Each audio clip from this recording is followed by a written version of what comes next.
Hello, everyone. Nice to see you again in today's story 545,000, the story of the shocking fall of the Anunnaki Enoch, the fallen angels. Now I invite you to listen to this story. Hey guys, tonight we journey back to a time before time was written down, to a world that is and is not our own.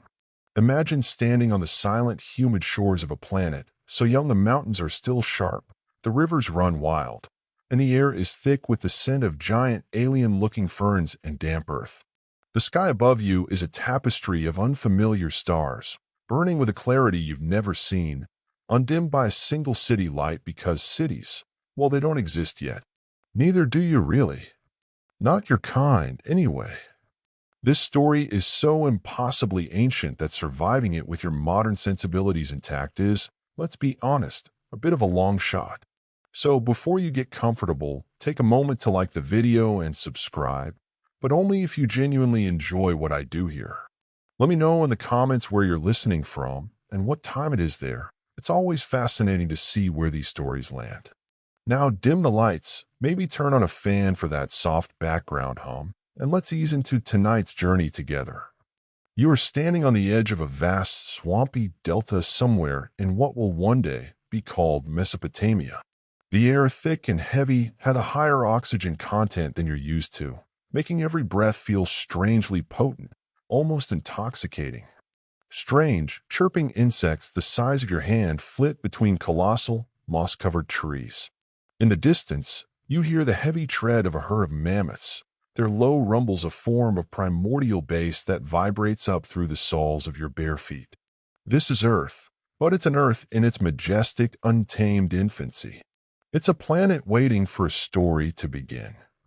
And as you watch the twin suns of this system, a detail often lost in the translation of ages, begin their slow descent, something impossible happens.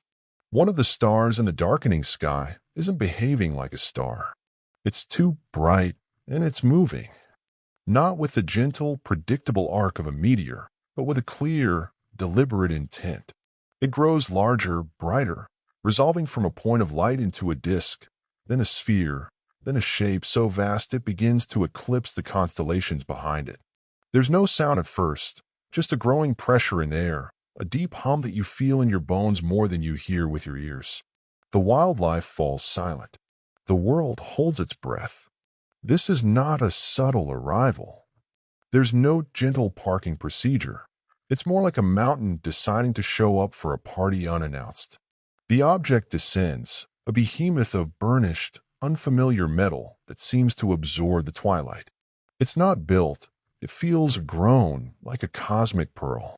As it hovers over the flat plains a few miles away, the ground beneath you trembles. The sheer displacement of air creates a wind that flattens the giant ferns. Then, with a sigh that shakes the continent, it settles. From its belly, a ramp of pure light extends, touching the soft earth. And down this ramp they come. They are the Anunnaki, and they are magnificent.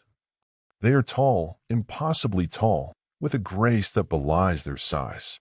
Their features are sharp, regal, carrying an air of such profound antiquity that you feel like a fleeting thought in their presence. Some are clad in what looks like iridescent armor, shifting from gold to blue in the dying light. Others wear flowing robes that seem woven from starlight itself. They are not gods, not yet. They are explorers, engineers, miners from another world, a planet called Nibiru, whose vast elliptical orbit has brought it, as it does every 3,600 years, into the neighborhood of your solar system. At their head walks a being of immense gravitas, his beard long and his eyes holding the wisdom of 1,000 millennia. This is Enki, Lord of the Earth, a master scientist and engineer. His gaze sweeps across the landscape not with the awe of a tourist, but with the calculating eye of a prospector. Because they are not here for the view or the uniquely large dragonflies. They are here for one thing, gold. This isn't the kind of gold you're thinking of, the type hoarded in vaults or worn as jewelry. Historians still argue whether the earliest Sumerian myths, which form the bedrock of this tale, were allegorical representations of natural forces or a genuine genetic memory of a precursor civilization. But in our story tonight, the gold they seek is far more vital. It's a fringe theory, but a compelling one that they needed a specific form of it, monatomic gold, a fine white powder, to repair the failing atmosphere of their home world, Nibiru. A planet-wide terraforming project, and Earth was the hardware store. You watch as Enki kneels, scooping up a handful of rich, dark soil. He lets it run through his long fingers, his expression unreadable. His team fans out, their instruments glowing with soft, alien light as they take readings, scanning the planet's crust. They move with an efficiency that is both beautiful and terrifying. This is a mission, not a visit. Earth, this vibrant living world, is simply a resource node. The fact that this period, the late Pleistocene, was teeming with unique megafauna like the saber-toothed cat and the giant ground sloth is to them merely a quaint environmental feature. It's like admiring the interesting mold growing on a wall you're about to demolish. As the first true night falls, their vessel, the great ship Eridu, glows with a soft inner light, a man-made mountain in a prehistoric wilderness. The Anunnaki have arrived. The planet is rich, the resources are confirmed, and the mission can begin. But you can already feel a tension in the air, a silent schism between the leaders who plan and the others, the ones who will be tasked to do the work. The seeds of a great rebellion and a shocking fall are being sown in this very first spadeful of alien-touched Earth. For now, there is only the hum of advanced technology against the prehistoric silence, a promise of creation and catastrophe all in one.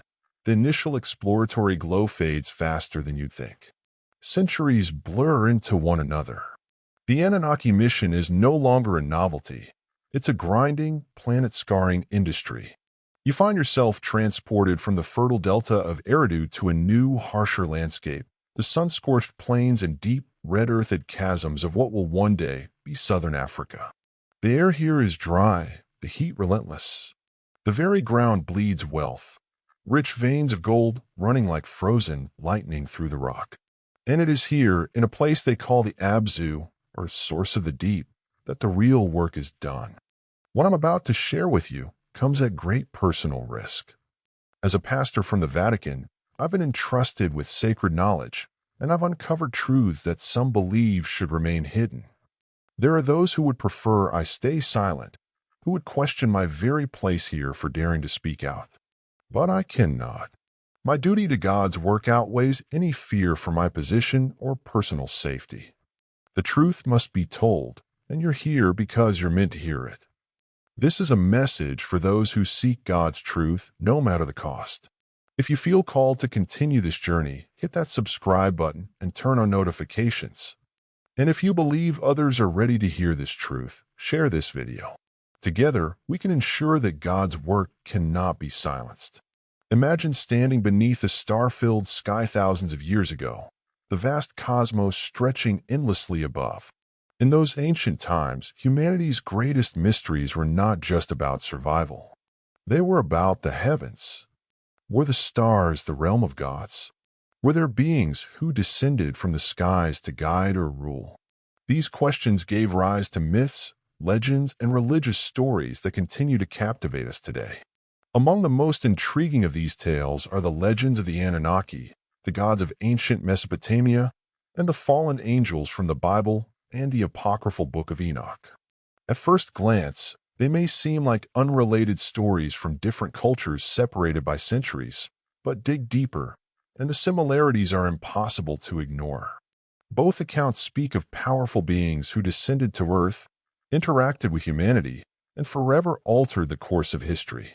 Could these two stories, seemingly worlds apart, be describing the same beings? Let's start with the Anunnaki. These deities, according to ancient Sumerian texts, were powerful entities who descended from the heavens to shape the world. The word Anunnaki itself translates roughly to those who came from the sky. The Sumerians credited them with bringing advanced knowledge, such as mathematics, agriculture, and writing civilization's very foundation. But there's a darker side to their story. Some myths suggest the Anunnaki created humans not as equals, but as servants, designed to mine Earth's resources. Now consider the story of the fallen angels. In Genesis 6:4, we read of the sons of God who came to Earth took human wives, and fathered the Nephilim, a race of giants. The Book of Enoch expands on this, describing 200 angels called the Watchers, who descended to earth and defied divine law. Like the Anunnaki, these beings shared forbidden knowledge with humanity, teaching them secrets like weapon-making and astrology. But their rebellion led to chaos, and God punished them for their disobedience. The parallels between these stories are striking. Both the Anunnaki and the fallen angels are described as beings of immense power and knowledge, descending from the heavens to influence humanity. Both are credited with advancing human civilization, but are also associated with rebellion and corruption. And both narratives end with divine retribution. A great flood meant to cleanse the earth of the chaos they caused. What's even more fascinating is that these stories aren't isolated. Across cultures, from Mesopotamia to ancient Judea, to Greece and even Mesoamerica, we find recurring themes of beings descending from the heavens, interacting with humans and either uplifting or corrupting them. Are these just archetypal myths reflecting humanity's universal fears and aspirations? Or could they be fragmented memories of real events that shaped the course of our history? As we explore the Anunnaki, the fallen angels, and their possible connections, we'll uncover parallels that challenge our understanding of history, religion, and mythology. Could these ancient beings have been gods, angels, or something else entirely? By the end of this journey, you may find yourself looking at the stars and wondering if the past has left us clues about our origins. In the fertile lands of Mesopotamia, where civilization first took root, the Sumerians told stories of powerful beings called the Anunnaki. To them, the Anunnaki were not distant, intangible gods, but active participants in the shaping of humanity's destiny. These beings were said to have descended from the heavens, their name translating to those who came from the sky. According to Sumerian texts, such as the Enuma Elish and the Atrahasis, the Anunnaki were responsible for creating humanity itself. But this creation wasn't an act of benevolence. It was a solution to a problem. The gods, weary of laboring for resources, decided to engineer humans to do the work for them. This idea of humanity as a servant species raises unsettling questions about our origins. Were we created with a purpose, or merely as tools for a greater power? Billy Carson, author of Compendium of the Emerald Tablets, offers a unique perspective on the Anunnaki. He aligns their story with advanced beings who possessed highly sophisticated technology that might explain their depiction as divine. Carson suggests that the Anunnaki's knowledge and actions were so far ahead of the Sumerians' understanding that they were perceived as gods. Could this knowledge, Carson asks, be evidence of an advanced civilization, perhaps even one originating beyond Earth? The Anunnaki's role wasn't limited to creation. They were also credited with teaching humanity essential skills: agriculture, mathematics, writing, and architecture, technologies that allowed the first great civilizations to flourish. Billy Carson often points out that this sudden leap in human development, particularly in Sumer, doesn't align with the slow evolutionary process expected in history. Could this be the result of external intervention? This perspective aligns with Zecharia Sitchin's ancient astronaut theory, which proposes that the Anunnaki were extraterrestrial visitors. Sitchin, like Carson, saw the Sumerian texts not as myth, but as historical accounts.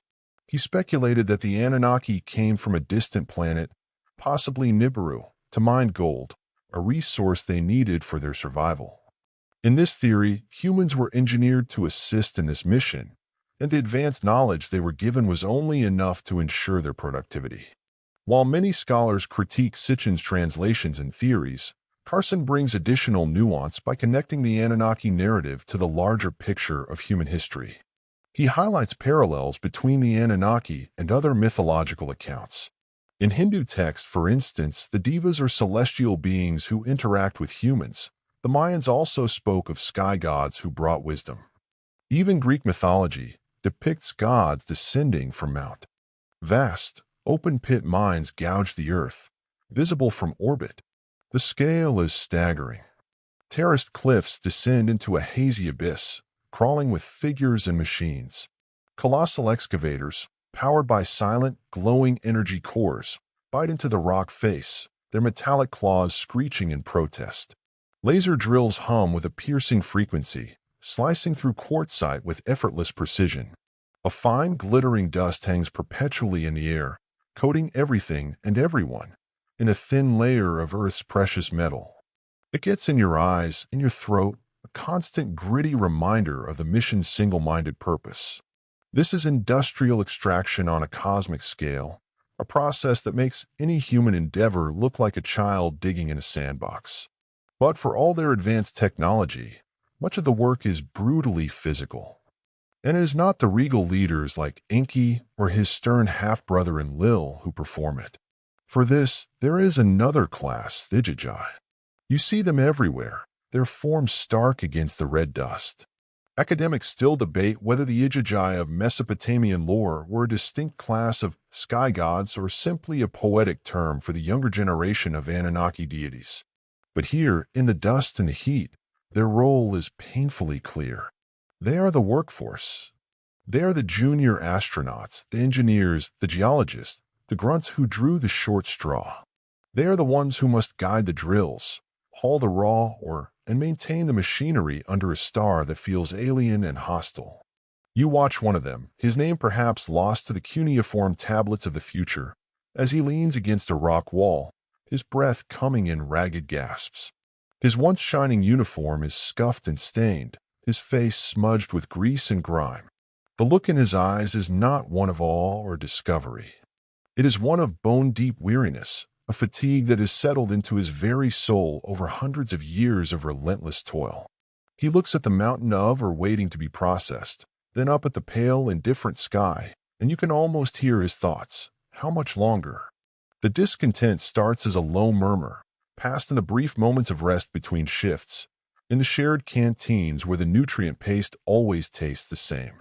You overhear snippets of their conversation, hushed and bitter. They promised us a tour of duty, not a life sentence. I hope the air on Nibiru is getting fantastically shiny for all this. Have you ever seen Enlil lift anything heavier than a stylus? The initial pride of the mission has curdled into resentment. They were the ones who piloted the ships through the treacherous asteroid belt, a fact of celestial mechanics, as our solar system's asteroid belt lies between Mars and Jupiter, which a ship from beyond would likely have to navigate. They were the ones who set up the first camps. And now, they are the ones breaking their backs in the mines while the leadership resides in the climate-controlled comfort of Eridu, debating policy and analyzing geological data. Their celestial HR department was, to put it mildly, severely lacking. The site of these massive mines is eerily close to a place future archaeologists will call the Ngwenya mine in Eswatini, one of the oldest known mines on Earth. Human hands would later dig here for red ochre some 43,000 years ago. But your eyes see the first deepest cuts into the planet, made by hands far older and for a much different purpose. The Ijajai don't care about historical precedent.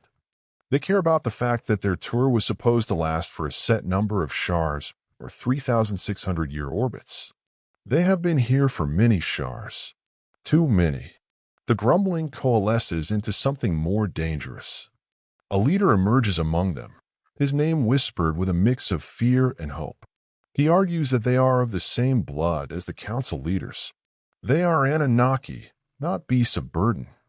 They did not sign up for eternal servitude in the fine print of the mission briefing. The idea of a protest, a work stoppage, a strike, begins to take root. They look at their own hands, blistered and calloused, and then at the endless, glittering dust. This gold, meant to be the salvation of their world, has become the symbol of their enslavement on this one. As you stand on a ridge overlooking the vast, scarring operation, you feel the shift. The rhythmic hum of the mine is changing. There is a new frequency beneath it, a vibration of shared anger and burgeoning rebellion. The Ijajai are reaching their breaking point. The gold continues to pile up, but so does the rage.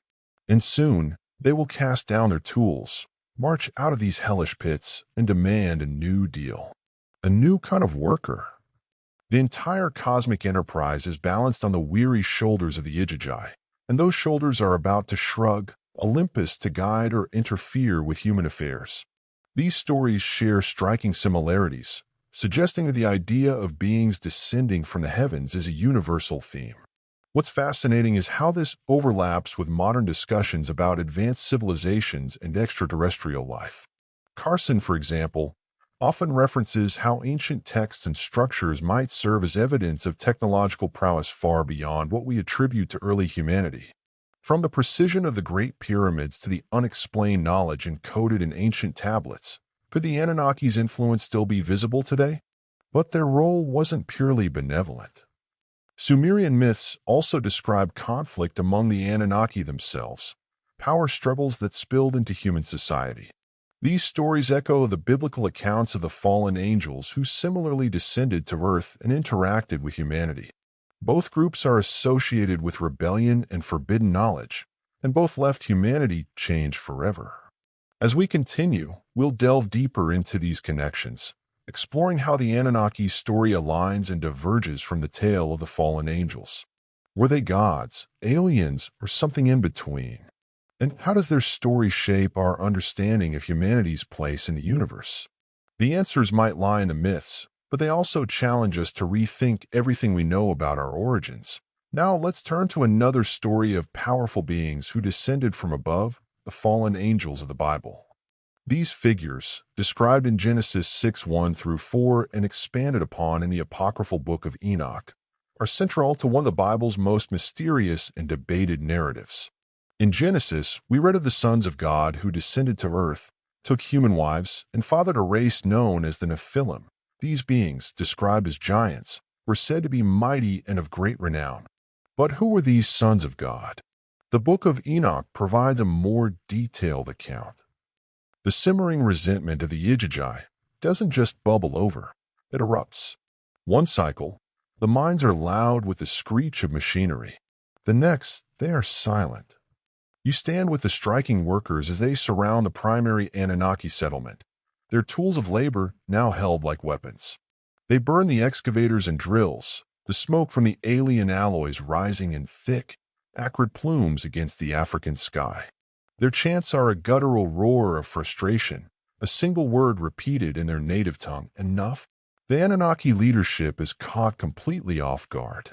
Enlil, the commander of the mission, a stern by-the-books administrator who views the universe through a lens of rules and hierarchies, is furious. He sees this not as a labor dispute but as treason. He wants to crush the rebellion, to make an example of the ringleaders. But his half-brother Enki, the brilliant scientist who first surveyed this world, sees an opportunity within the crisis. He is a pragmatist, a creator, and frankly, he's probably a bit bored of geology by now. You are a silent observer in the tense council chamber, a shimmering, energy-walled room within the great ship at Eridu. The air crackles with tension. Enlil paces, his fists clenched, outlining a military response. But Enki steps forward, his voice calm but resonant with a radical energy. He reminds them of the mission's urgency, that Nibiru's atmospheric shield continues to decay. They cannot afford a prolonged civil war, nor can they return to mining the gold themselves. That ship, quite literally, has sailed.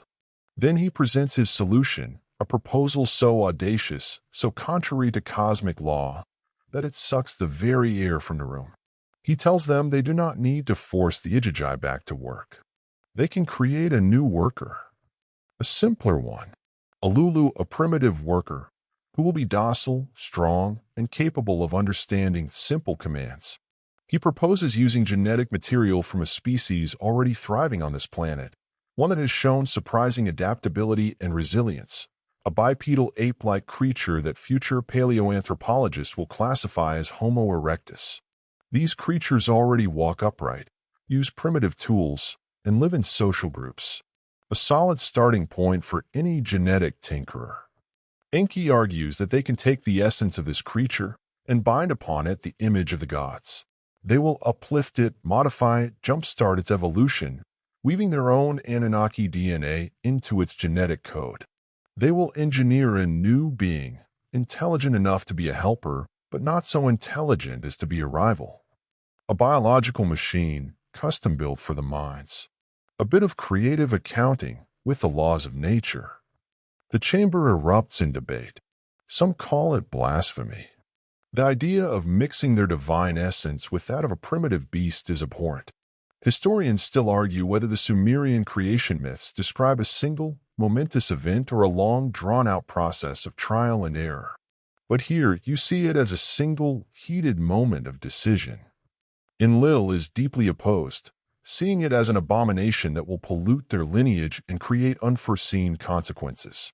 He is the ultimate conservative, wary of any change that might upset the established order. What if these new beings get ideas? What if they want rights, or worse, a long weekend? But Enki is persuasive. He brings in his chief medical officer, a goddess named Ninti, also known as Ninhursag or Mami. She is the mother goddess, the specialist in all things related to birth and biology. She confirms the feasibility of the project. She has studied the planet's fauna. It can be done. She speaks of clay vessels, of purification, of combining the essence of the Anunnaki with the clay of the earth, a poetic description for the complex process of in vitro fertilization and genetic splicing. A quirky but persistent detail in many ancient myths, from Sumerian to Greek, is the creation of man from clay. Perhaps this is the high-tech origin of that surprisingly universal story. The striking Igigi, camped outside, become Enki's greatest leverage. The council is at an impasse. The gold is not being mined. The clock is ticking. Finally, with great reluctance, the council votes. Enki's proposal wins, narrowly. Enlil agrees, but with a heavy heart and a dark premonition, washing his hands of the entire affair. The project is greenlit. The fate of a whole planet and the destiny of an undiscovered species is sealed in that sterile, glowing room. You are now in Ninti's laboratory, a place that is part sanctuary, part high-tech genetics lab. It is a place of glowing, fluid-filled cylinders, humming biobeds, and intricate holographic displays showing double helixes of DNA being snipped and rewoven. Ninti and Enki get to work. They need a surrogate, an Anunnaki female, to carry the first modified embryo. After several failures, Ninti herself offers her womb. The tension is immense. Enki extracts the genetic material from a captured Homo erectus and carefully blends it with the blood of a young Anunnaki male, who is sacrificed for his essence. This mixture, this new genetic blueprint, is implanted. The waiting begins. For 10 months, Ninti carries the creation, her body going through a process no Anunnaki female has ever experienced. And then, in a moment of pain, triumph, and profound terror, the first human is born. Ninti holds him up, a creature both familiar and alien. He is perfect. She cries out, "I have created. My hands have made it." And in that cry, you hear both the pride of a scientist and the love of a mother. The prototype is a success. They name him Adapa, the model man. He is the first of his kind, the first Homo sapiens. He is the solution to their labor problem. But as you look at the infant, who gazes back with an unnervingly intelligent spark in his eyes, you can't help but feel the weight of Enlil's warning. They have not just created a worker. They have opened a door that can never be closed again, identifying them as watchers, angels sent to observe humanity. However, they defied their divine purpose and chose to interact directly with humans, an act of rebellion that forever altered the course of history. The Watchers, according to Enoch, did more than just marry human women.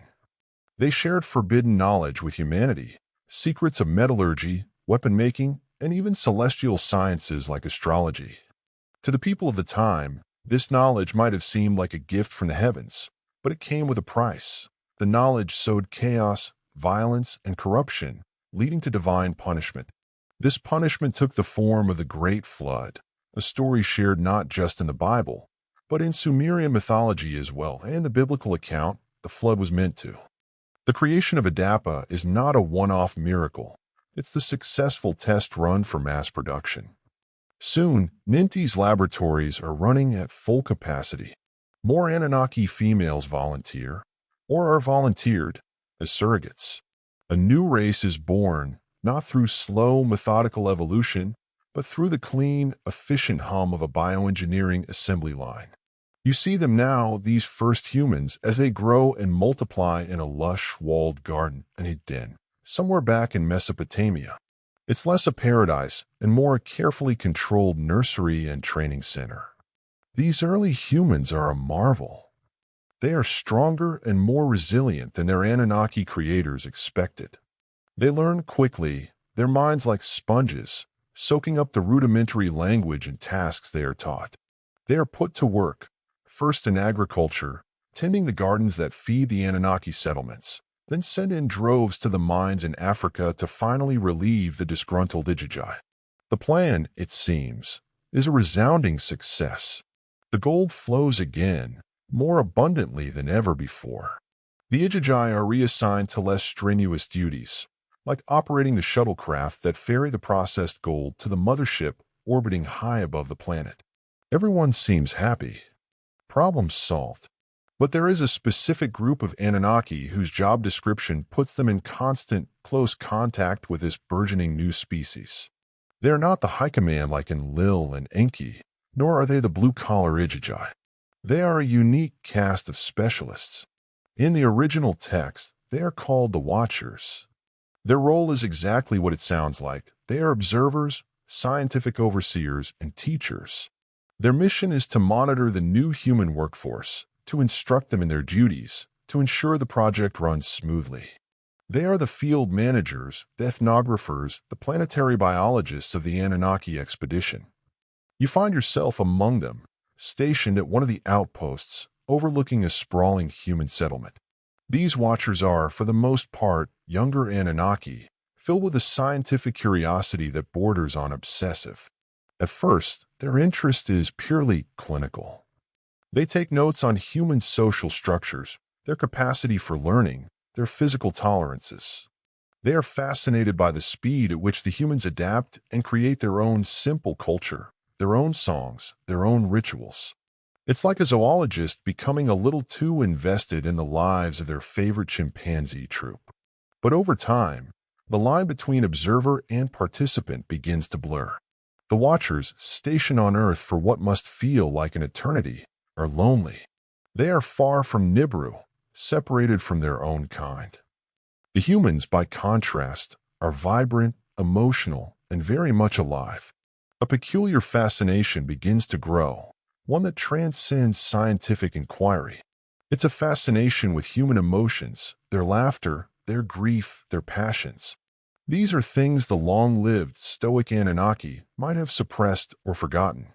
The focus of this fascination becomes dangerously specific.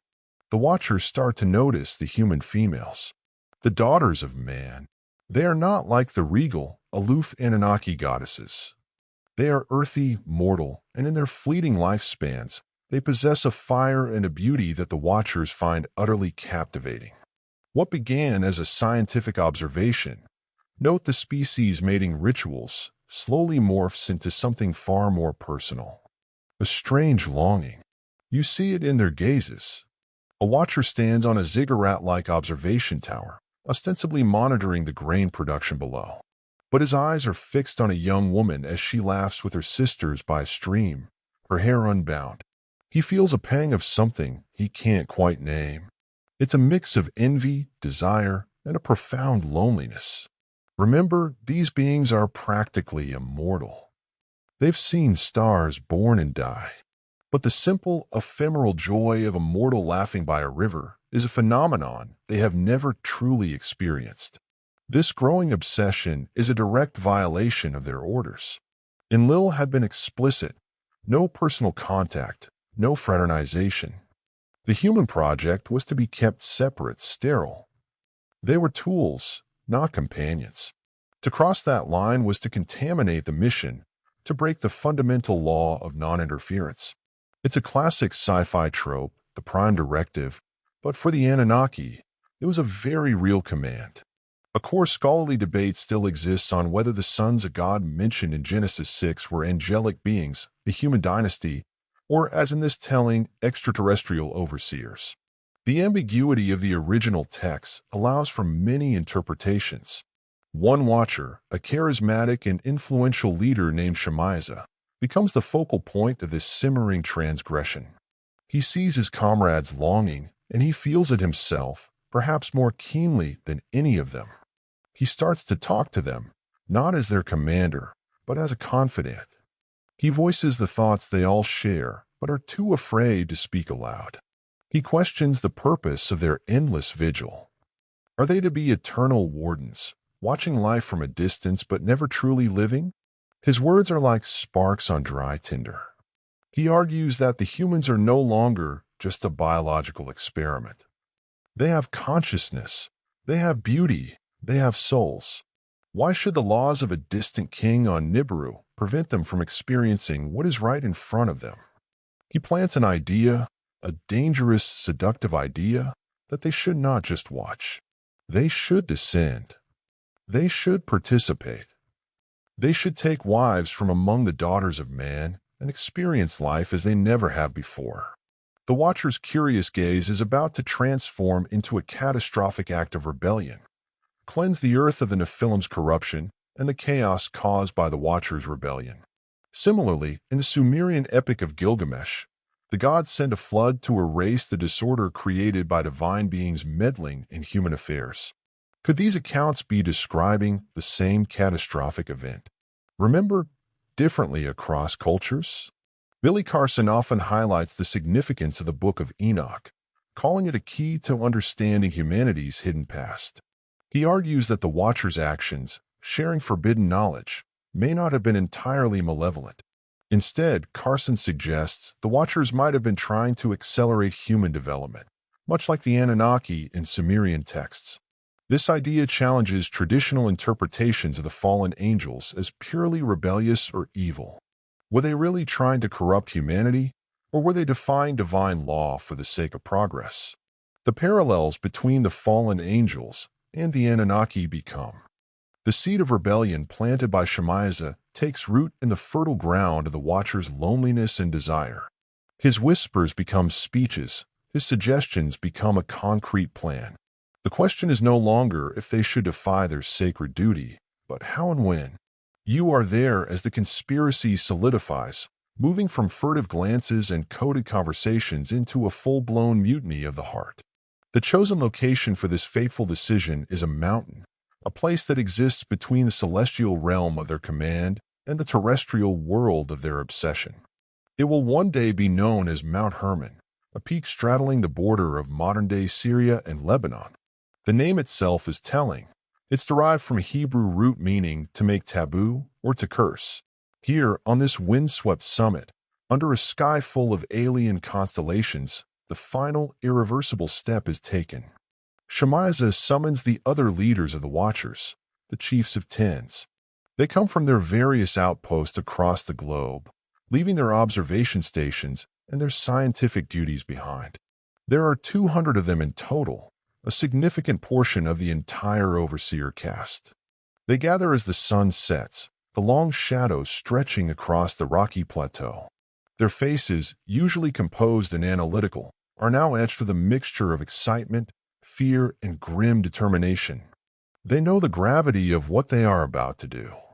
This isn't like the Ijajai strike, a labor dispute born of exhaustion.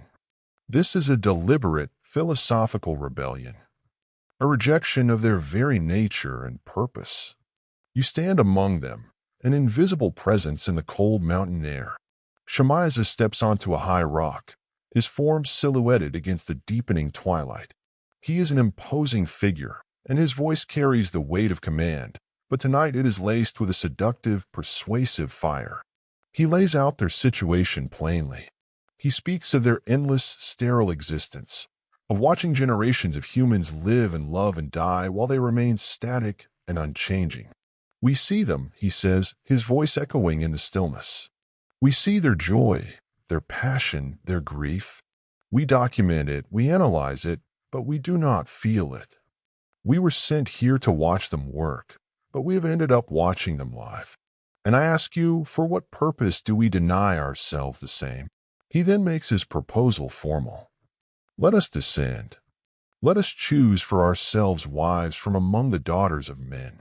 Let us have children by them. Let us, for once, be a part of the world we have been tasked only to observe. A murmur of assent ripples through the crowd.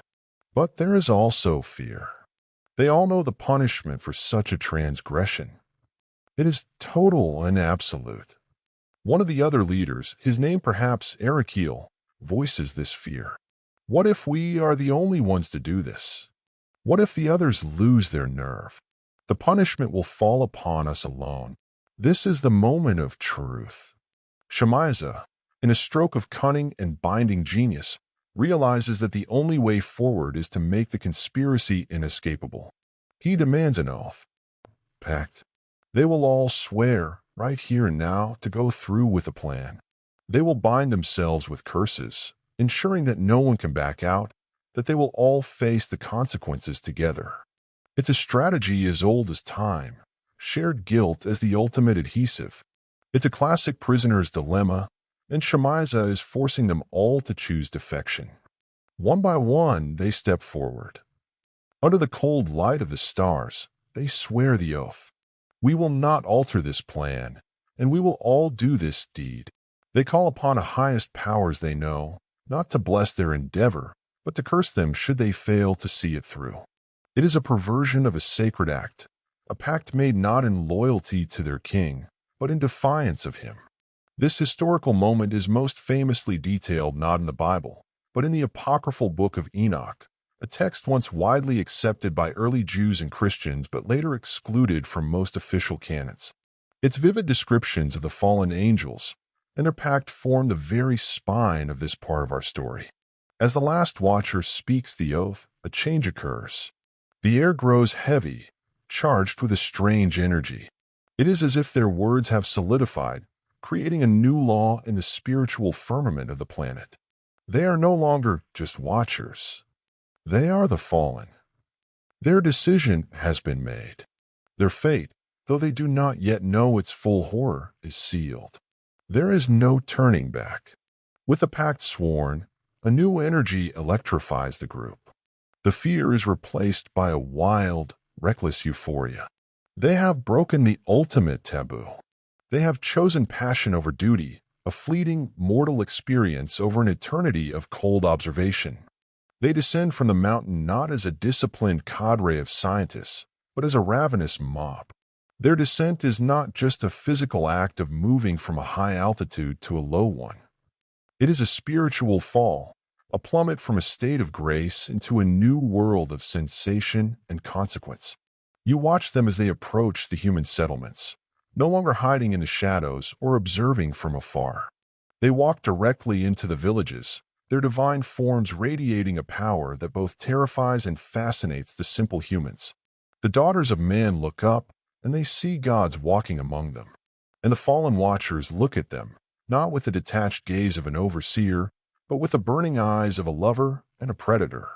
The pact made on the mountain is about to be consummated on the plains below, unleashing a torrent of chaos upon the world, even clearer here.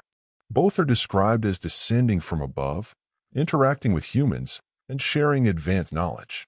In both cases, their actions disrupt the natural order, leading to punishment by a higher power.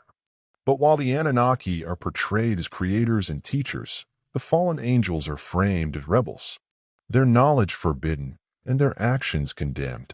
Zecharia Sitchin's ancient astronaut theory offers yet another lens through which to view these stories. If the Anunnaki and the fallen angels were real beings, perhaps even extraterrestrial visitors, their actions might have been misinterpreted over time. What one culture saw as divine intervention, another might have seen as rebellion. This perspective raises profound questions about the nature of these beings and their role in shaping human history. Interestingly, the theme of beings descending from the heavens isn't unique to Judeo-Christian or Sumerian traditions. In ancient Egypt, we hear of gods like Osiris who came to earth to guide humanity. The Greek titan Prometheus defied the gods to bring fire, another form of forbidden knowledge to mankind. The descent from Mount Hermon is swift and total. The 200 fallen watchers, led by Shemaiah and their other chiefs, pour into the human world like a flood of divine light and shadow. They no longer bother with the pretense of observation. They are participants now, in the most intimate way imaginable. You witness the beginning of a strange and unsettling new era. The fallen move among the burgeoning tribes of humanity, their powerful presence and irresistible force. They take the wives they swore to take. To the mortal women, these beings are godlike, radiating wisdom, power, and a beauty beyond any mortal man. It's not hard to imagine the allure. Imagine a being who has seen the birth of stars, who understands the mechanics of the cosmos, suddenly turning his full, undivided attention to you. It would be intoxicating. Historians still argue whether the unions described in Genesis and the Book of Enoch were literal or symbolic of cultural syncretism, where a ruling class or foreign tribe intermarried with a local population. Here, tonight, we see it in its most literal, world-altering form. The unions are made, and soon the consequences begin to appear. The daughters of man become pregnant, but these are not normal pregnancies. The offspring are different. The blending of the celestial Anunnaki genome with the newly minted human one produces an entirely new kind of being. They are born larger than human infants, and they grow at an astonishing rate. They are the Nephilim, the giants.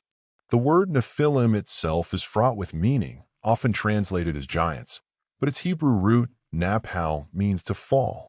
They are literally the offspring of the fallen.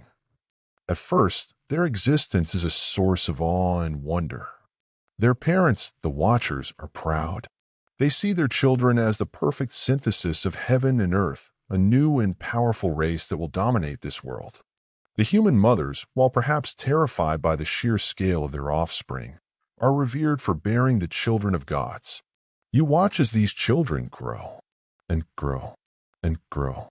A 1-year-old Nephilim is the size of a fully grown man. A 5-year-old towers over the tallest trees. By the time they reach maturity, they are colossal beings, 30, 40, even 50 feet tall. Their strength is proportionate to their size. They can uproot trees with one hand and crush boulders into dust. For a time, they are the protectors and kings of the human tribes, their sheer power a deterrent to any predator, animal, or otherwise. But there is a fatal flaw in their design, a catastrophic error in their genetic makeup. Their massive bodies require a colossal amount of energy to sustain. The Nephilim are born with an insatiable, all-consuming hunger. At first, the burgeoning human settlements can support them. They bring the giants the best of their harvests, the fattest of their livestock.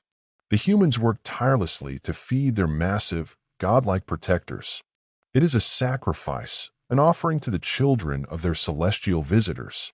But it's not enough. The Nephilim devour all the grain, all the cattle, all the fowl. The storehouses are emptied.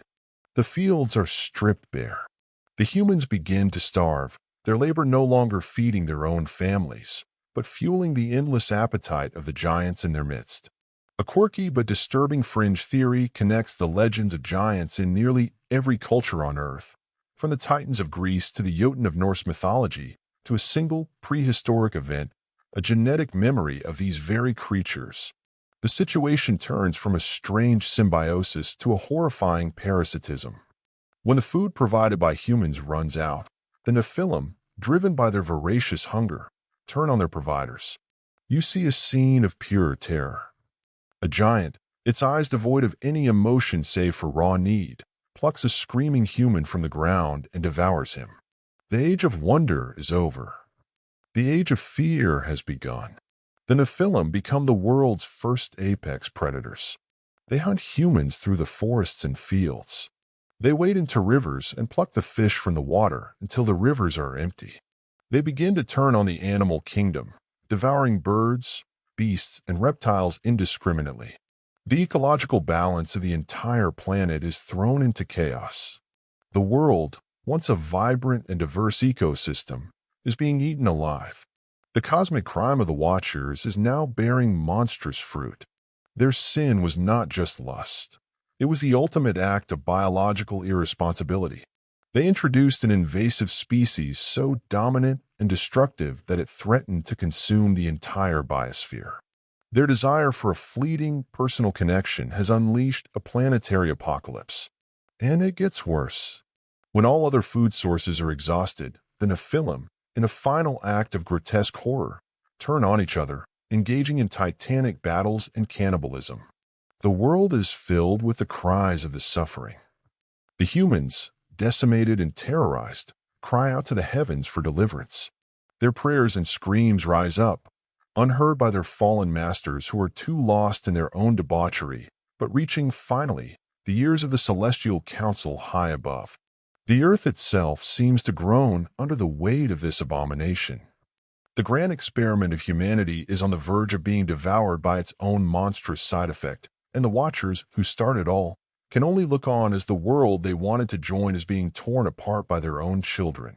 These stories, while unique to their cultures, share a universal fascination with the idea of celestial beings imparting wisdom to humans, often at great cost.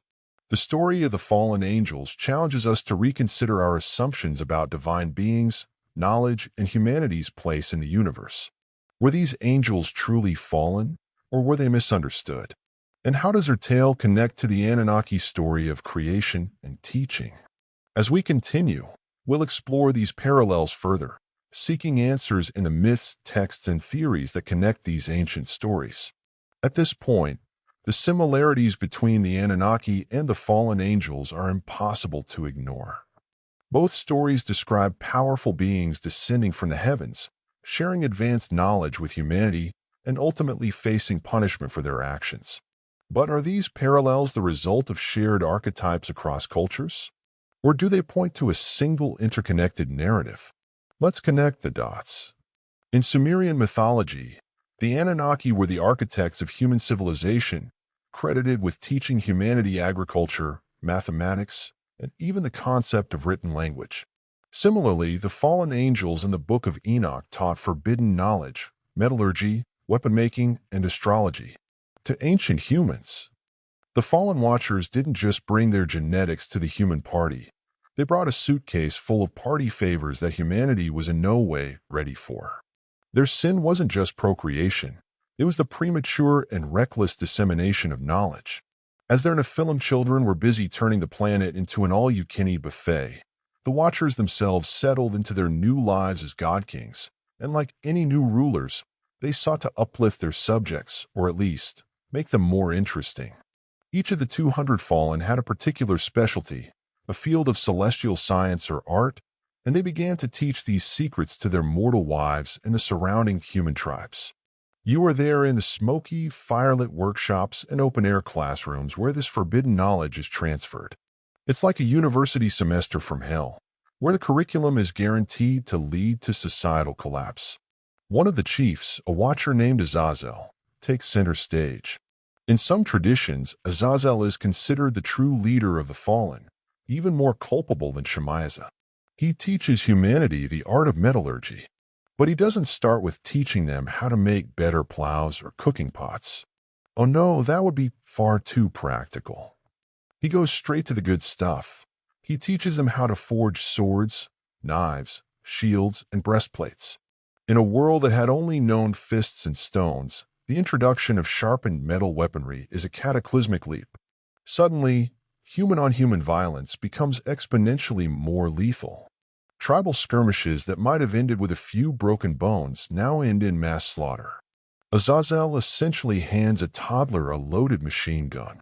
The lust for power, a faint spark in the human heart, is fanned into a raging inferno.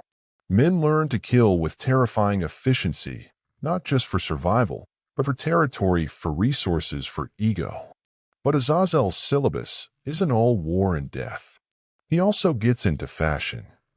He teaches the women the art of cosmetology, how to make mascara and eyeliner from coal, how to craft jewelry from precious metals, how to adorn themselves to be more pleasing to the eye. It seems harmless, almost frivolous, compared to sword making. A little bit of mascara never hurt anyone, right? But the ancient texts frame this as a profound corruption. It introduces vanity, jealousy, and the art of seduction for manipulative purposes. A quirky tidbit from mainstream history, the ancient Egyptians, both men and women, famously used kohl eyeliner. While they believed it had magical healing properties and could ward off the evil eye, it was also made of lead-based galena, which, over time, would have been quite toxic. The Fallen, it seems, weren't too concerned with long-term health effects. Other Watchers contribute their own unique brand of chaos. One named Gadriel reveals the secrets of weaponry in even greater detail. Another, Penemu, teaches the art of writing. This seems like a positive development, but he instructs them on writing with ink and paper, teaching them about the bitter and the sweet, lies and truth, implying he taught them how to use the written word for deception, to create false histories and binding contracts that could enslave others. Then you have the more esoteric arts. A Watcher named Kaziad, or the Fifth, reveals the secrets of the spirits. He teaches sorcery, divination, and spellcasting. He shows humans how to communicate with other entities, how to brew potions, and how to curse their enemies. He opens a Pandora's box of superstition and dark magic that preys on the fears of the nascent human psyche. Suddenly, a bad harvest isn't just bad luck. It's a curse from your neighbor. A strange illness isn't a virus. It's a demonic possession. This introduces a new layer of terror and paranoia to daily life. The transfer of knowledge is a fire hose of information that the simple vessel of human culture cannot possibly contain. They are given advanced science and magic without the corresponding wisdom or ethical framework to handle it.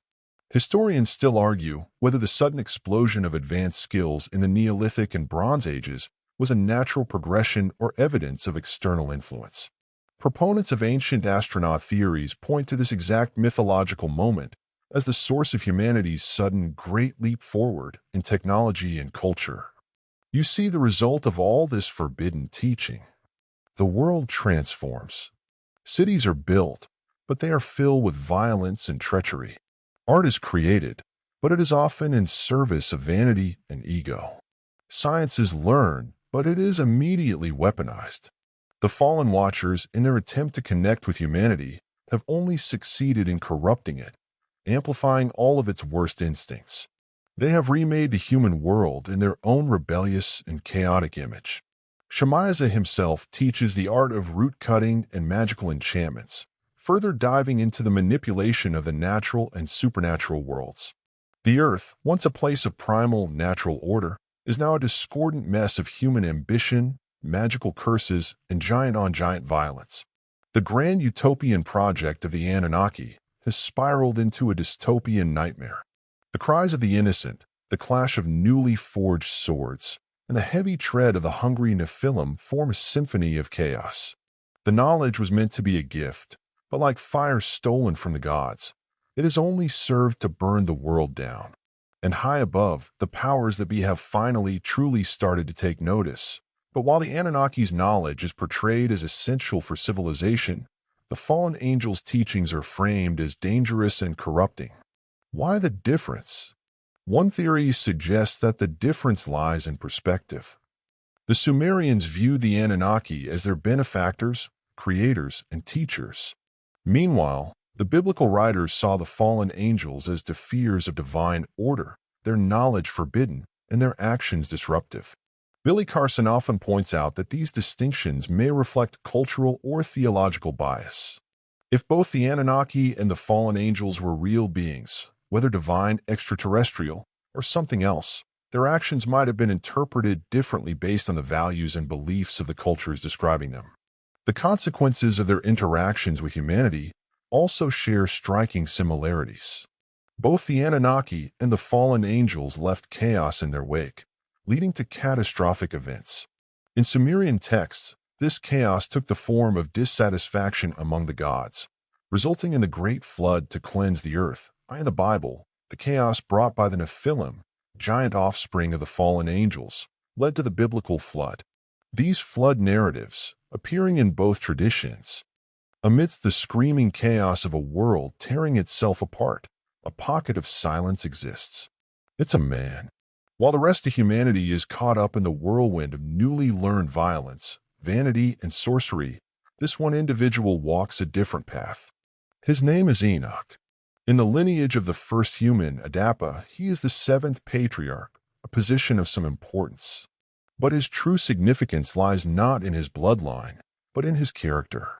You find him not in the war camps or the debauched cities, but in quiet contemplation, walking through the ravaged landscapes. He is a figure of profound, almost unnerving serenity. While others are forging swords, he is studying the stars, not for portents of power, but for their mathematical beauty and the divine order they represent. While others are learning curses, he is composing hymns. He is an anomaly, a glitch in Azazel's corrupted matrix. Enoch possesses an insatiable curiosity, but it is tempered with a wisdom that seems out of place in this new world. He looks at the gifts of the Watchers and sees them for what they are, poison in a beautiful cup. He sees the swords and understands they bring more death than security. He sees the cosmetics and recognizes the vanity that breeds conflict. He sees the magic and knows it is a shortcut that severs humanity from a true connection with the divine. His righteousness is not loud or performative. It's a quiet, unshakable integrity that makes him stand out more than any giant or king. The Anunnaki Council, high above in their orbital station or back in their terrestrial headquarters, finally hear the cries of the earth. The archangels, Michael, Gabriel, Raphael, and Uriel, look down from their celestial vantage point and see the blood and the horror. They see the Nephilim devouring everything, and they see the corruption of humanity. They report this planetary disaster to the highest authority, the king of Nibiru, the remote and ultimate father god Anu. Anu is enraged. The unauthorized project of the Watchers has contaminated his grand enterprise. The order is given, something must be done. But they have a problem. How do you communicate with a world that has gone mad? Who can you trust to deliver a message when the designated overseers are the ones hosting the party? They need a liaison, an emissary. Their gaze falls upon the one calm point in the storm in Enoch. One evening, as Enoch is meditating, two beings of immense light appear before him. They are not the fallen, whose light has a feverish, chaotic quality. These are the loyal ones, angels of the highest order. Their presence is terrifying and beautiful at the same time. They tell Enoch not to be afraid. They have been sent to him because his voice is pure, his heart is true, and unlike everyone else, he actually seems to be paying attention. They inform him that he has been chosen for a unique and terrifying role. He is to become the scribe of judgment, the messenger between the corrupted earth and the celestial council. He is to be the one who walks with gods, a mortal man tasked with navigating the politics and protocols of heaven. This is a promotion nobody would ever want. A mainstream historical fact, the figure of Enoch was immensely important in Second Temple Judaism, seen as a keeper of divine secrets and a model of piety, with many texts attributed to him. He was the original righteous man who walked with God and was taken from the earth without dying. Enoch, despite his wisdom, is overwhelmed. He is a simple man, a scholar, not a divine diplomat. But the angels reassure him. They will guide him. They will teach him what he needs to know. His first task, they explain, is to go to the fallen Watchers. He must leave his family, his home, and walk into the very heart of the corruption. He must confront the 200 beings who were once his teachers and idols, and he must deliver them the first warning of their impending doom. You can feel the weight of this task settle on Enoch's shoulders. He has to approach beings of immense power, beings who have shattered cosmic law without a second thought, and tell them that they've been very naughty boys and are in big trouble. It's the celestial equivalent of a high school hall monitor trying to write a detention slip for a biker gang. The angels anoint him, in a sense. They open his mind, allowing him to perceive things beyond the mortal veil. They teach him the true names of the Watcher chiefs, Shemaiah, Azazel, Erikiel, and the rest, and the specific crimes each one has committed. He is being armed not with a sword, but with truth, a far more dangerous weapon in this new world. A quirky fringe theory suggests that Enoch's walking with God was a literal event, that he was taken aboard a vessel, a spaceship, and educated by the Anunnaki leadership directly, making him the first human abductee to be returned with a message. Whether by angelic vision or technological transport, Enoch is transformed. He is no longer just a righteous man. He is a prophet, an ambassador, a man caught between two worlds, belonging to neither. He accepts his mission. With a deep breath and a heavy heart, he sets out. You walk with him as he leaves the familiar landscapes of his home and travels towards the main encampment of the fallen, a place of riotous noise and chaotic energy. He is a solitary figure of quiet dignity, moving against the tide of a world gone mad. He is a scribe, and he is about to write the first chapter in the final shocking act of the fallen angels. His journey into the lion's den is about to begin. Enoch's journey is a pilgrimage through a desecrated world. He walks past fields littered with the gnawed bones of humans and animals, a testament to the Nephilim's hunger. He passes through villages where men eye each other with the cold calculation of murderers, their newly forged knives gleaming at their belts. He sees women whose faces are painted in the seductive style taught by Azazel, their eyes holding a new, hard-edged vanity. This is the world his former teachers made, and he is now tasked with calling them to account for it. He finally arrives at the primary settlement of the fallen, located, according to the texts, near the waters of Dan. It is not the disciplined, scientific outpost it once was. It's a scene of perpetual, decadent revelry. The fallen, once pristine and celestial, are now almost unrecognizable. They are draped in opulent fabrics, surrounded by their mortal wives and monstrous children. Music, loud and dissonant, fills the air. It's a bizarre fusion of divine power and mortal debauchery, like a Vegas casino dropped into the middle of the Bronze Age. The air is thick with the smoke of strange herbs and the smell of spilled wine. The fallen watchers are no longer watching. They are indulging. They have embraced sensation with the desperation of beings who have been denied it for eons. But as Enoch draws closer, you can see the cracks in their facade. Beneath the forced laughter and the frantic pleasure-seeking, there is a deep, gnawing anxiety. They have seen what their children have become. They have witnessed the chaos they've unleashed. Their grand romantic adventure has turned into a horror show, and they are trapped in the front row. They are like rock stars who have trashed the hotel room of the world and are just starting to hear the manager's heavy footsteps approaching in the hall. Enoch's arrival causes a stir. The music falters. The laughter dies down. A lone mortal man, clad in simple robes, walking with quiet purpose into their sacred space of chaos. It's an unexpected and unwelcome sight. They recognize him. He was one of their best students, the quiet, thoughtful one who always asked the most profound questions. Shemiza, their leader, rises to greet him. He is still magnificent, but his eyes carry a new weariness, a shadow of regret that he tries to mask with arrogance. Enoch, he says, his voice a low boom. The little scribe, what brings you to our celebration? Have you come to finally join the living? Enoch does not flinch. He looks Shemiza in the eye, then lets his gaze sweep over the other 200 fallen who have gathered around.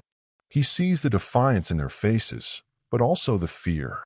He is their creation, a member of the slave race they engineered, and he is now standing before them as an equal, or perhaps something more. I have not come to join you, Enoch says, his voice steady and clear, cutting through the thick, heady atmosphere. I have come with a message for you. He then proceeds to deliver the first judgment. He speaks of the laws they have broken, the sacred trusts they have betrayed. He speaks of their abandonment of their heavenly station, their pollution of the human race, their teaching of forbidden secrets. He speaks of the blood that cries out from the ground, of the ecological devastation wrought by their giant offspring. He details their crimes with the dispassionate precision of a court clerk reading an indictment. It's a thorough and brutal performance review. The watchers are stunned into silence. They had expected anger from on high, perhaps a thunderbolt or two. They did not expect this. They did not expect their own student, a creature of mud and breath, to stand before them and articulate their damnation so perfectly. He holds up a mirror to them, and they are horrified by the reflection. Then Enoch delivers the core of the message. This is their one and only warning. They are to cease their activities, abandon their mortal families, and repent for what they have done. It is a preliminary injunction from the celestial court. Historians still argue whether the concept of a divine council found in many Near Eastern mythologies was a reflection of human royal courts or a genuine theological belief in a structured heavenly government. For Enoch, confronting the Watchers, this is no abstract theory. It's a terrifying reality. He is the bailiff serving the papers. The initial reaction is rage. Who is this mortal to lecture them? Azazel, always the most defiant, steps forward, his hands crackling with a dark energy. You were nothing before we came. We gave you knowledge. We gave you power. You should be on your knees thanking us, not delivering threats from a distant, jealous God. But the anger is brittle. It's a cover for their terror.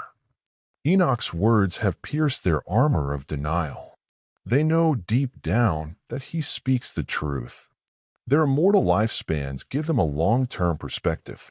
They understand cause and effect on a cosmic scale. They knew the rules, they broke them, and now the consequences are arriving in the form of this solemn, unshakable man. Enoch does not argue or debate. He simply delivers the message as he was instructed. Having said his piece, he turns to leave. His quiet departure is more powerful than any shouting match could have been. He leaves the Watchers stewing in a toxic brew of their own fear, guilt, and pride. The party is officially over. The dread has set in. As Enoch walks away, you can feel the shift in the Watchers' collective consciousness. Their bravado is gone, replaced by a chilling realization of their predicament. They are cut off from their home, their children are monsters, and the world they sought to enjoy is a wasteland of their own making. The first warning has been delivered. And for the first time since they swore their fateful oath on Mount Hermon, the fallen Watchers feel a cold, unfamiliar emotion, hopelessness. They are about to learn that you can defy the gods, but you cannot escape the consequences. The silence Enoch leaves in his wake is more damning than any accusation. The fallen Watchers, stripped of their bravado, are left alone with the chilling echo of his words and the monstrous reality they have created. The endless party grinds to a halt. The music stops. Their mortal wives, sensing the shift in mood, retreat with their giant children, who continue to brawl and roar in the distance, a constant ugly reminder of their sin. The Watchers gather together, not in celebration, but in a state of collective shock and terror.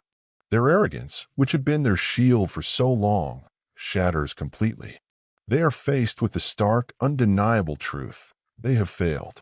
They have failed their mission, they have failed the planet, they have failed their own children, and they have failed themselves.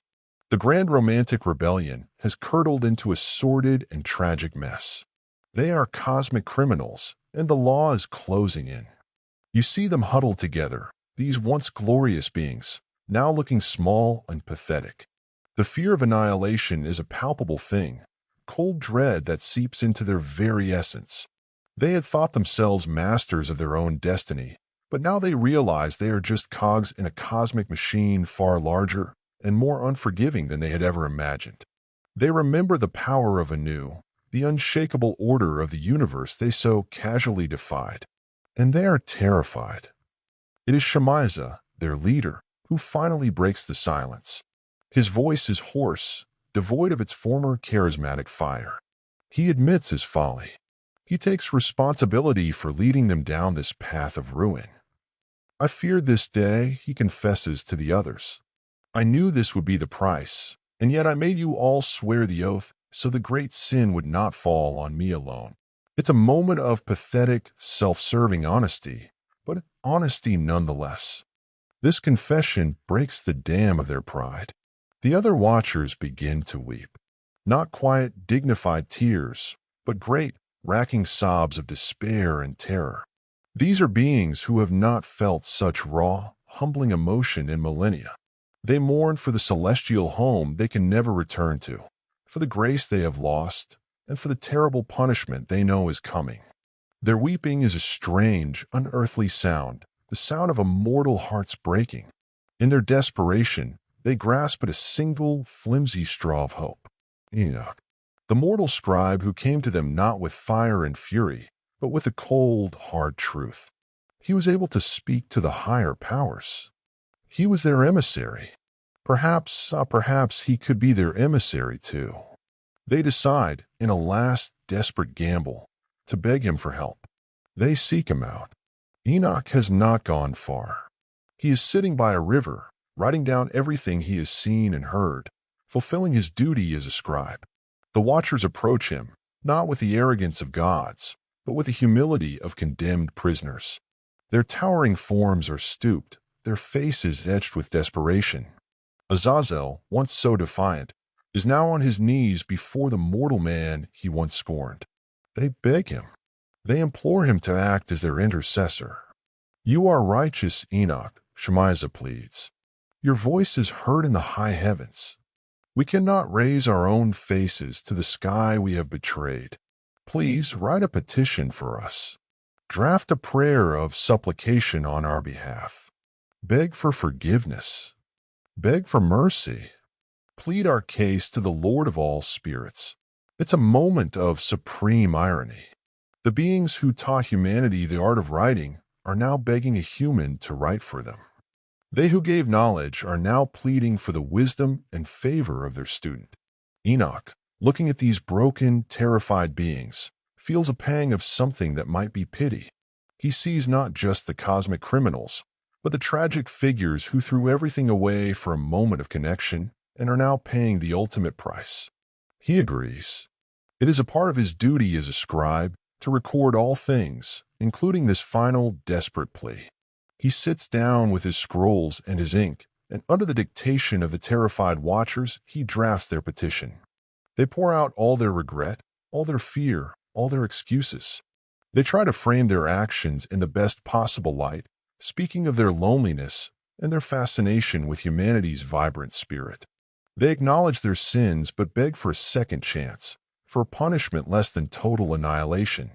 The historical book of Enoch describes this event in detail, emphasizing the Watchers' terror and their complete reversal of attitude once judgment was announced. It's a powerful story about the emptiness of power when faced with true justice. Once the petition is written, Enoch tells them he will do what he can. He will take their plea and try to deliver it. He leaves them there, huddled together, clinging to this one last shred of hope. He takes the scroll and goes to a quiet place to meditate, to pray, to try and bridge the gap between the ruined earth and the offended heavens. He falls into a deep trance, a vision state. It is here that his true journey is about to begin. He has delivered the message of judgment down to the fallen. Now he must carry their pathetic, tear-stained plea for mercy up to the highest throne of creation. The mortal man, the humble scribe, is about to become a cosmic traveler, an envoy ascending through the very architecture of the universe to stand before the ultimate judge. The fate of the 200 fallen watchers now rests entirely on his shoulders, and the words written on his fragile scroll. The petition is written. The fallen wait in their self-imposed purgatory of fear. And you are with Enoch as the world around him dissolves.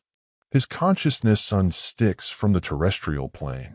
The familiar sounds of the river and the wind fade away, replaced by a low, harmonic hum. This is not a dream. It is a journey, a guided ascent through the very fabric of reality.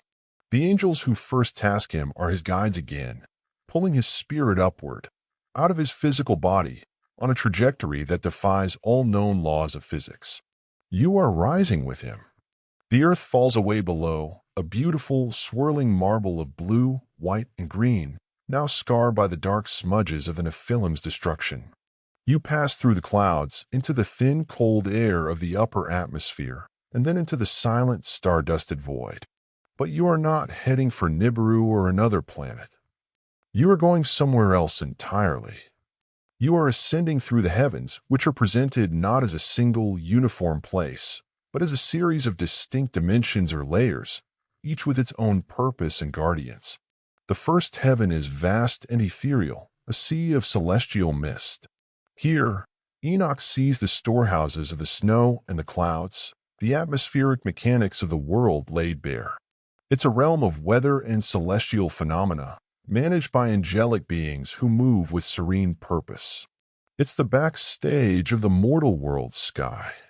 Then you ascend to the second heaven. This realm is a place of darkness and sorrow. Here, Enoch sees the prison of the angels who had already fallen, a first wave of rebels from a much older conflict. They are suspended in a state of eternal waiting, their faces masks of grief.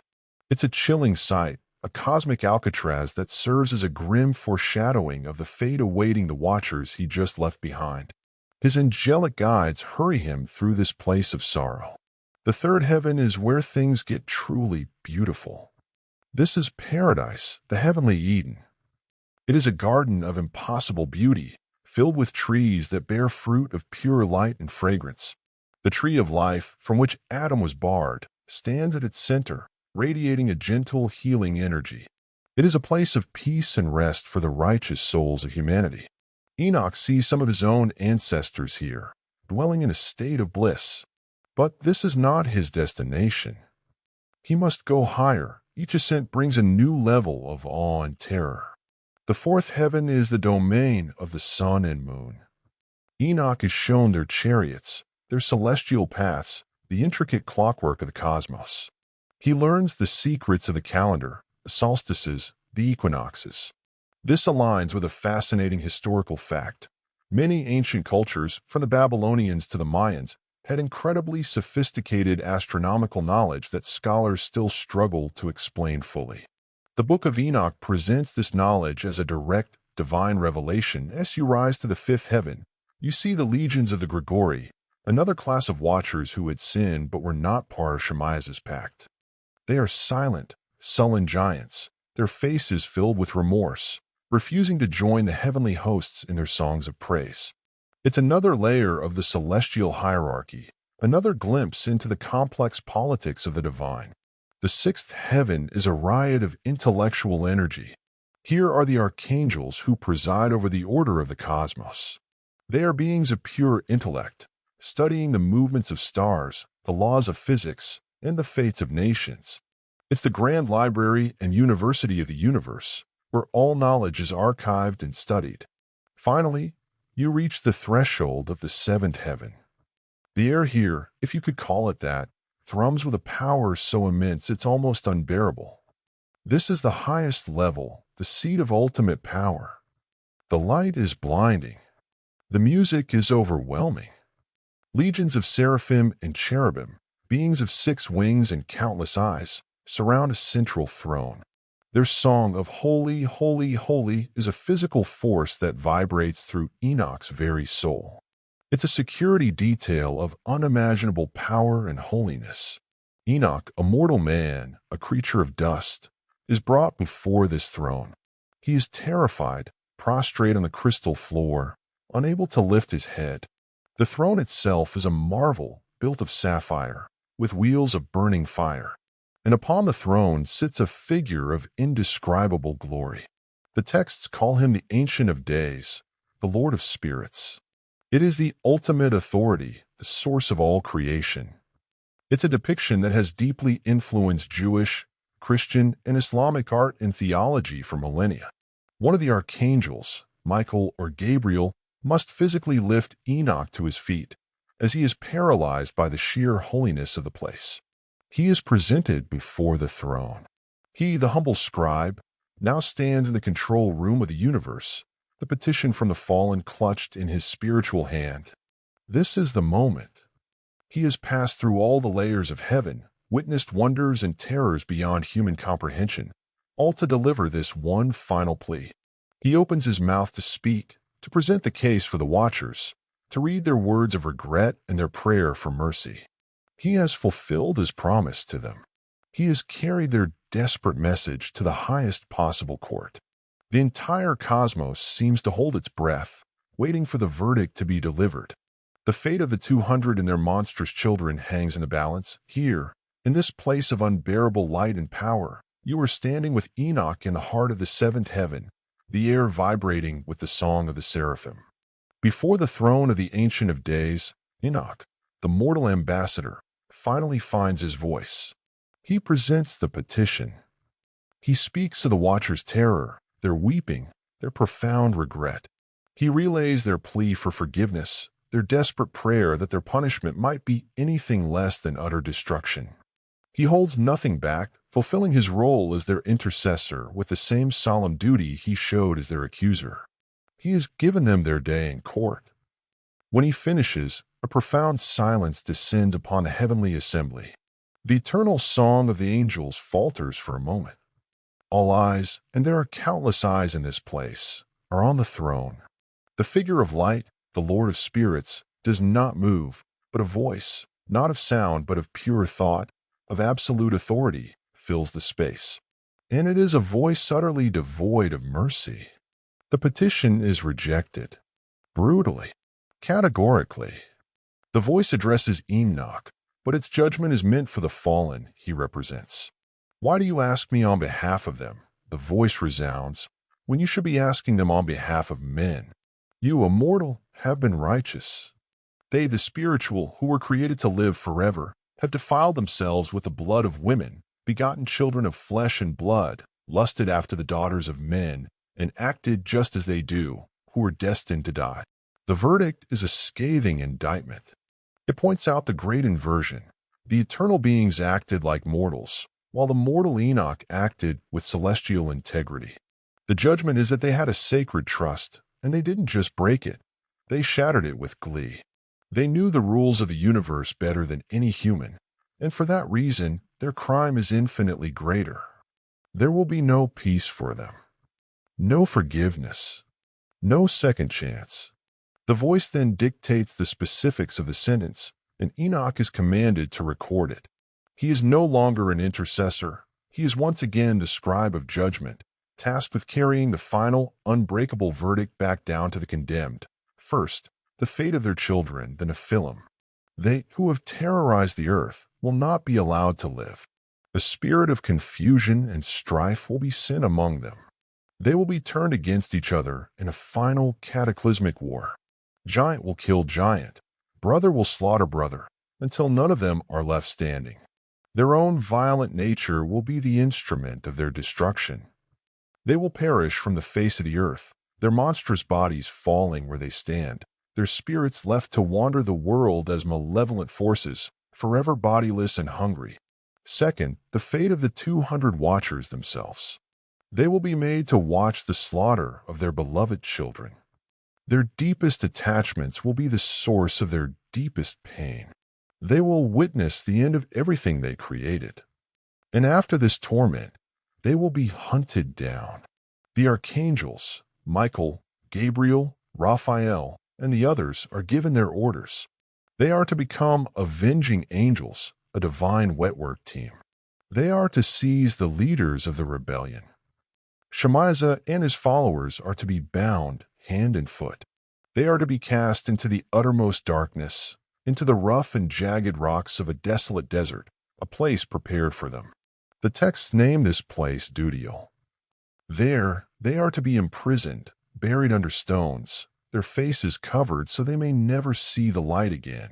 They will remain there in that fiery and lightless abyss until the final day of judgment, at which point they will be cast into the eternal fire for a final, complete annihilation, Azazel, whose sins were considered the most grievous for teaching humanity the arts of war and vanity, receives a special punishment. The archangel Raphael is commanded to bind him hand and foot, cast him into the darkness of the desert Dudiel, and heap upon him rough and jagged rocks. The text is specific and brutal. It continues, and cover his face that he may not see light, and on the great day of judgment he shall be cast into the fire. This is where the mainstream tradition of the scapegoat comes from. In the Old Testament ritual for the Day of Atonement, Yom Kippur, one goat was sacrificed, and another, the scapegoat for Azazel, was driven into the wilderness, symbolically carrying away the sins of the people. It's a direct echo of this more ancient, darker story of a fallen angel being imprisoned in the desert. A horrified Enoch listens, his hand shaking as he transcribes the terrible sentence. This is justice on a cosmic scale, absolute and without appeal. He came here with a flicker of hope for the fallen, perhaps a touch of pity for their pathetic state. He leaves with a scroll containing their eternal damnation. His journey back down through the seven heavens is a somber and swift descent. The wonders he saw on his way up now seem like a prelude to the horror he must deliver. The paradise of the third heaven, the cosmic clockwork of the fourth, it all feels like a world away from the grim reality of the judgment he now carries. He returns to his physical body by the riverbank, the scroll of judgment a heavy weight in his hand. He is no longer just a man, nor is he an angel. He is something in between, a being who has seen the inner workings of heaven and hell. He now has to face the Watchers one last time. He must look them in their terrified eyes and read aloud the verdict that will extinguish their last glimmer of hope, confirming their worst fears and sealing their doom forever.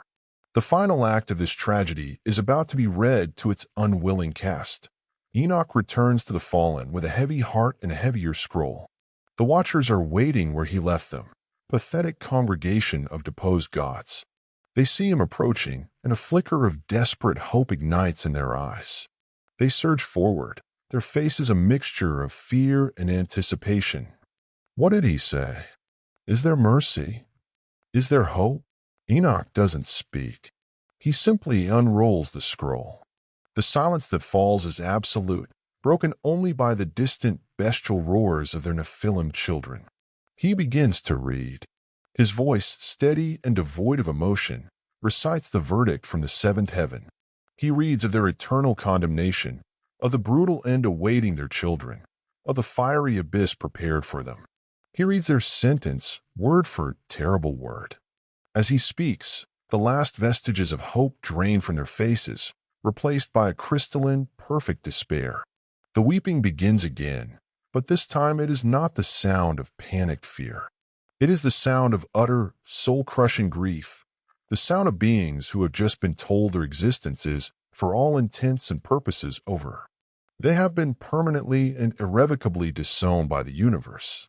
The judgment doesn't wait for a far-off date to begin. Its effects are immediate.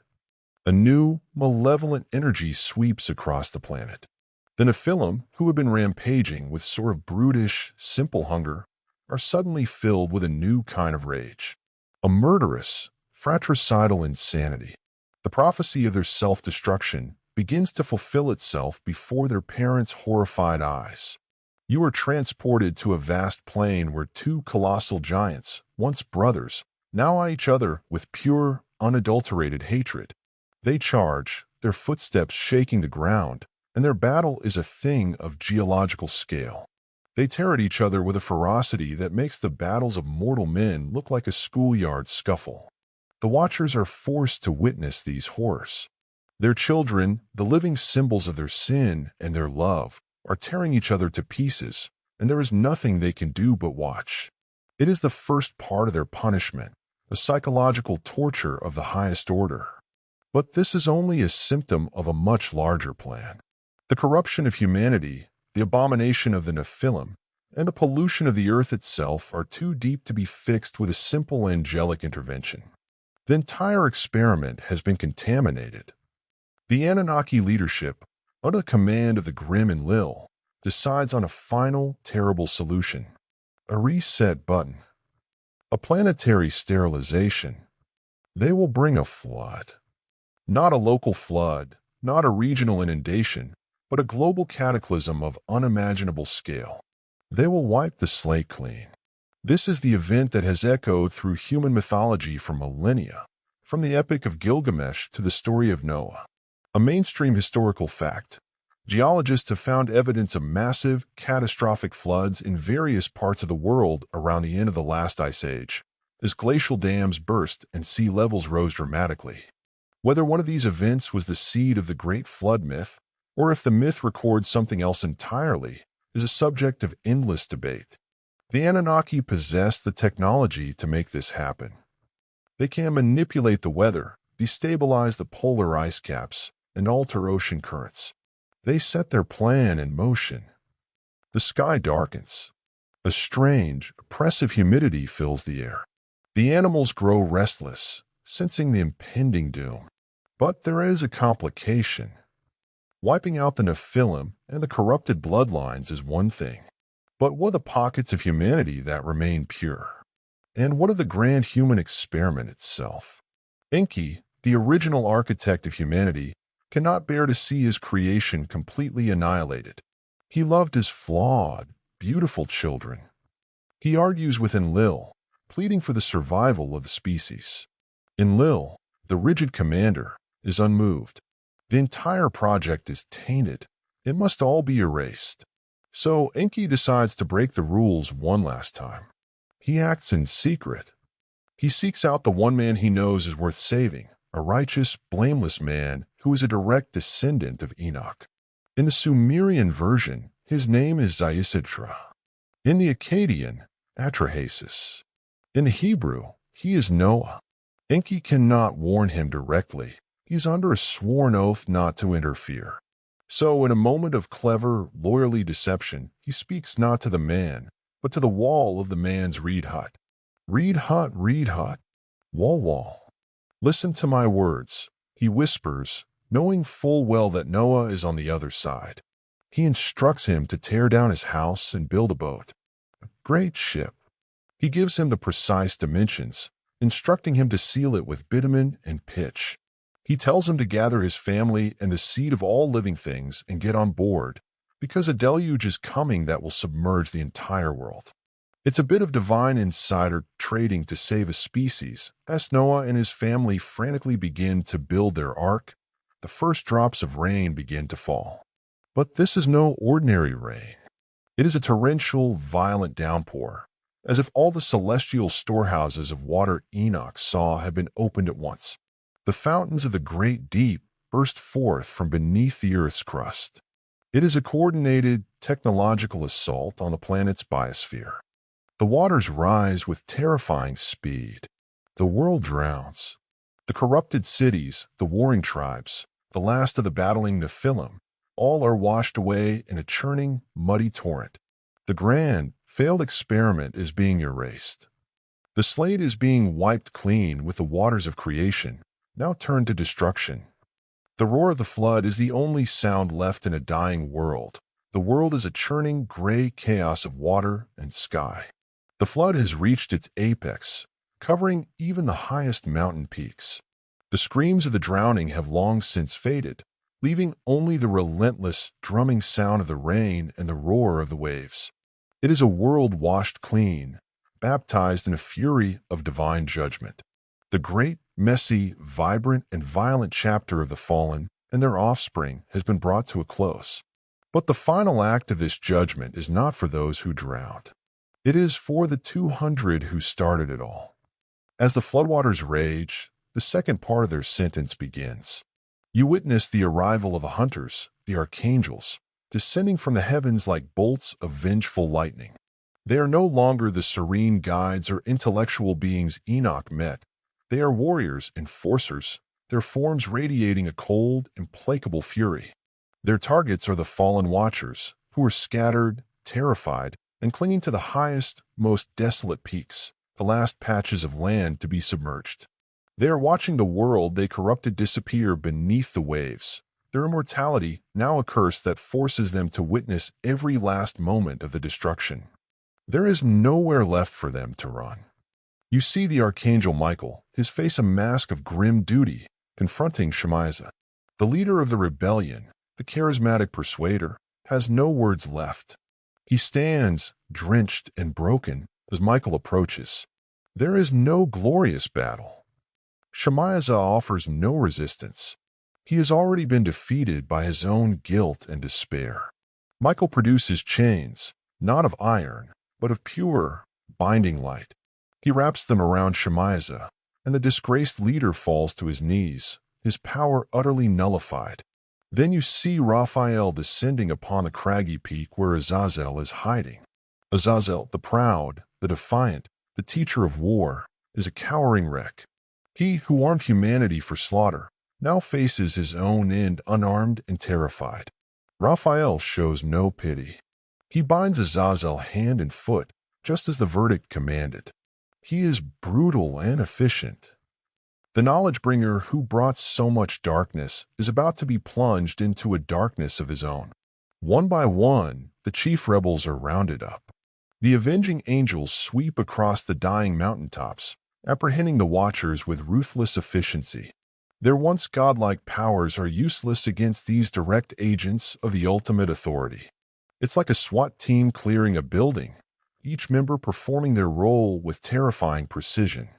They are not just being arrested, they are being spiritually neutered, cut off from the cosmic energies they once commanded. The destination for these bound prisoners is the place mentioned in the verdict: Dudiel, the desolate valley, the abyss. The angels drag their captives to this remote, horrifying place, a deep, jagged chasm in the earth. It is a place of utter desolation, a geological wound. Here, they perform the final act of imprisonment. They cast the bound Watchers into the chasm. They fall like stones into the crushing dark. Then, as the verdict decreed, the angels begin to heap rocks upon them. They tear massive boulders from the cliff sides and hurl them down into the abyss, burying the fallen under a mountain of stone. It is a live burial on a mythological scale. They are being sealed away from the universe, entombed within the very planet they violated. Azazel's fate is particularly grim. He is pinned down in the darkness, and Raphael covers his face, ensuring that not a single photon of light will ever reach his eyes again. He is left there, conscious, immortal, and alone in the suffocating, silent dark beneath the rocks, to contemplate his crimes for countless millennia until the final judgment. The punishment is perfectly tailored to the sin. The being who revealed so much is now condemned to perceive nothing. This sealing of the abyss is a powerful and recurring theme. The idea of evil forces being bound and imprisoned in a bottomless pit or underworld is found in many cultures, most famously in the Christian book of Revelation, which speaks of Satan being bound for 1,000 years. Scholars often trace this concept back to these much older Mesopotamian and Jewish apocalyptic texts. With the Watchers imprisoned, the archangel's work is done. They have carried out the sentence. The primary source of the corruption has been dealt with. The planet is now silent, save for the sound of the endless water. The Nephilim are gone, the corrupted humans are gone, and their celestial fathers are buried alive. It is a chillingly thorough cleansing. High above the global ocean, a single vessel bobs on the waves. It is Noah's Ark, a tiny speck of life in a world of death. Inside, the last remnant of pure humanity and the animal kingdom wait for the waters to recede. They are the seed of the new world, a world free from the influence of the fallen and the terror of the giants. The avenging angels ascend, leaving the earth to its watery fate. The abyss is sealed. The rebellion is over. The silence that follows is profound, the silence of a problem that has been solved with the most extreme prejudice imaginable. The age of wonders and horrors is at an end. Leaving only the deep and the dark suggest a shared memory of a catastrophic event, perhaps one linked to divine or otherworldly interference. Zecharia Sitchin's ancient astronaut theory adds another layer to this discussion. Sitchin argued that the Anunnaki and the fallen angels might be the same beings, described through different cultural lenses. According to Sitchin, the Anunnaki were extraterrestrial visitors who manipulated early humans for their own purposes, bringing advanced knowledge as a byproduct. The fallen angels, framed as rebels in biblical texts, might represent the same beings, their actions misunderstood as defiance rather than assistance. However, the similarities go beyond their actions and consequences. Both the Anunnaki and the fallen angels are described as rebels. In Sumerian myths, some Anunnaki defy their leaders, leading to conflict and division. In the Book of Enoch, the Watchers rebel against divine law, leading to their eventual imprisonment. This theme of rebellion against divine or natural order is central to both narratives, reinforcing their parallels. But the similarities don't stop with these two traditions. Across cultures, we see recurring themes of beings descending from the heavens, teaching humans and facing consequences. In Greek mythology, Prometheus defeats Zeus to bring fire, another form of forbidden knowledge, to humanity. In the Hindu Vedas, the divers interact with humanity, offering guidance and occasionally causing disruption. Even in Mesoamerican myths, sky gods are credited with shaping civilization. Could these recurring stories represent a universal archetype, or are they fragmented accounts of a shared historical phenomenon? Billy Carson often emphasizes the importance of questioning the narrative. He argues that the Anunnaki and fallen angels might be part of a larger, global story, one that has been suppressed or misunderstood over time. According to Carson, the overlap in these myths suggests a deeper truth about humanity's origins and our connection to the cosmos. So, were we to make of these similarities? Are the Anunnaki and fallen angels one and the same? Their stories diverging through cultural retellings? Or do they represent distinct phenomena that reflect humanity's universal fascination with beings from the heavens? As we explore these questions, one thing becomes clear. These ancient narratives hold more than just entertainment value. They challenge us to rethink our history, our myths, and our place in the universe. The stories of the Anunnaki and the fallen angels have captured imaginations for centuries, but interpretations of these beings vary widely depending on who is telling the story.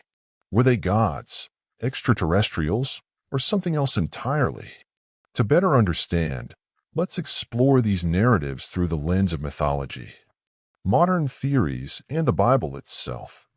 In the Bible, Genesis 6:1-4 introduces the sons of God, who descended to earth and fathered the Nephilim. These mighty men of old were described as giants, powerful and awe-inspiring. But why were these beings, known in the book of Enoch as the Watchers, cast in such a negative light? The answer lies in their defiance of God's order.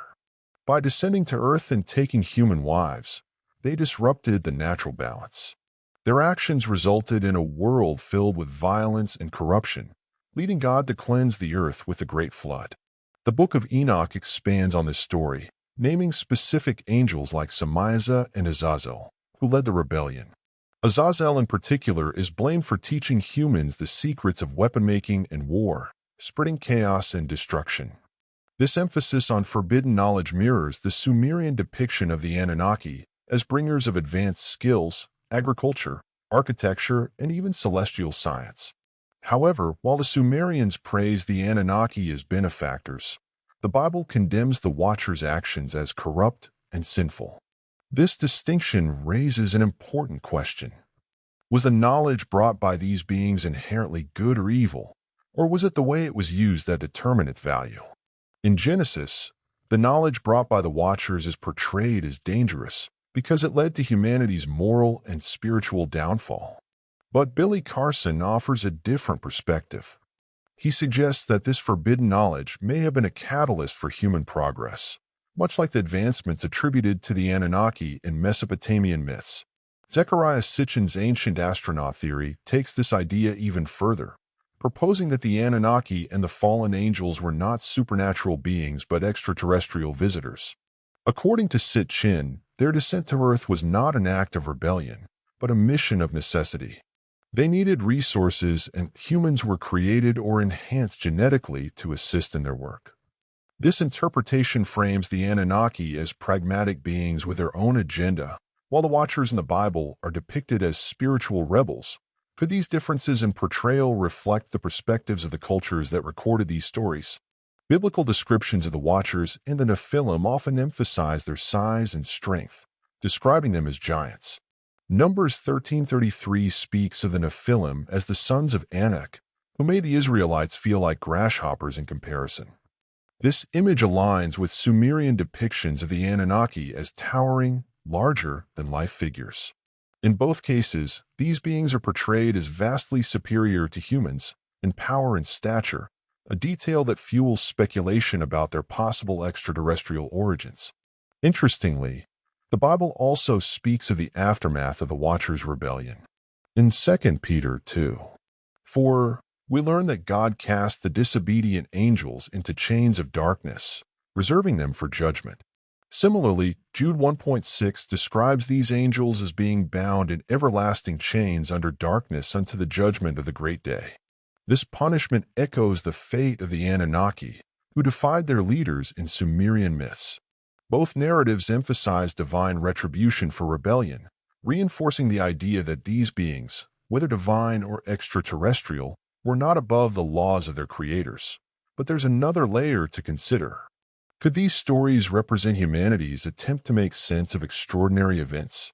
Billy Carson often highlights the symbolic significance of these myths, arguing that they may encode deeper truths about humanity's origins. For instance, he suggests that the Watchers and Anunnaki's descent could symbolize a transfer of knowledge from advanced beings to early humans.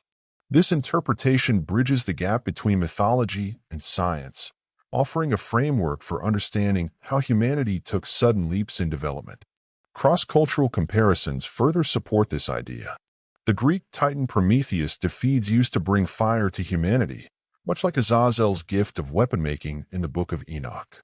In the Hindu Vedas, the divers impart knowledge to humanity, while in Mesoamerican myths, sky gods are credited with shaping civilization. These recurring themes suggest that the idea of beings descending to teach or influence humanity is a universal archetype, one that transcends individual cultures and religions. So where does this leave us? The Bible provides a cautionary tale about the dangers of disobedience and forbidden knowledge, framing the Watchers as agents of corruption. The Sumerian texts, on the other hand, celebrate the Anunnaki as creators and teachers. Zecharia Sitchin and Billy Carson add yet another dimension, interpreting these stories as possible accounts of extraterrestrial intervention, whether divine, extraterrestrial, or symbolic. These narratives challenge us to reconsider what we know about our history and our place in the cosmos. As we move to the final chapter, we'll reflect on the implications of these stories. What do they reveal about humanity's origins? And how do they shape our understanding of who or what might be out there, watching from the stars? As we've journeyed through the legends of the Anunnaki and the fallen angels, we've uncovered striking parallels, thought-provoking theories, and mysteries that challenge the boundaries of what we think we know. Whether these beings were gods, extraterrestrials, or symbolic representations of humanity's greatest hopes and fears, one thing is clear. Their stories have shaped the way we see ourselves and our place in the universe, from the Sumerian texts that credit the Anunnaki with creating and teaching humanity to the biblical accounts of the Watchers and Nephilim. We see recurring themes of rebellion, forbidden knowledge, and divine intervention. These stories force us to ask, were these beings benevolent guides, dangerous rebels, or simply misunderstood? And more importantly, why do so many cultures across time and geography tell similar tales of beings descending from the heavens? Billy Carson often reminds us that these myths may hold deeper truths encoded in allegory, but grounded in historical reality. What if these stories weren't just ancient imagination at work, but fragments of a shared memory? Could the Watchers' descent in the Book of Enoch and the Anunnaki's arrival in Sumerian myths be different cultural interpretations of the same extraordinary event? These questions aren't just academic, they're deeply personal. They challenge us to look beyond our traditional narratives and embrace the possibility that our origins are far more complex and interconnected than we realize. What if the answers to humanity's greatest questions are hidden in plain sight, waiting for us to uncover them? But the journey doesn't end here. As we continue to explore the mysteries of the past, we're not just looking backward, we're looking forward. What can these stories teach us about our future? Are we alone in the universe, or are we part of a larger cosmic story? The truth may still be out there, waiting to be discovered. And that's where you come in. If these mysteries fascinate you as much as they do us, don't let the conversation stop here. Share this video with others who love exploring the unknown. Let's spread the word and see what new connections we can uncover together. And don't forget to subscribe to Mysteries Unlocked for more deep dives into ancient myths, hidden histories, and the mysteries that make us question everything. Hit that like button, leave your thoughts in the comments, and let us know what you think. The rain stops. After an eternity of gray, a single, brilliant ray of sunlight pierces the clouds, striking the surface of the vast global ocean.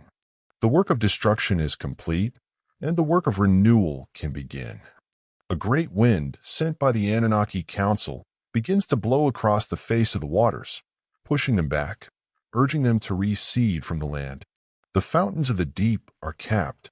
The storehouses of the heavens are closed. The planet begins to breathe again. You are with Noah on the ark as it finally comes to rest, its hull scraping against the peak of a high mountain.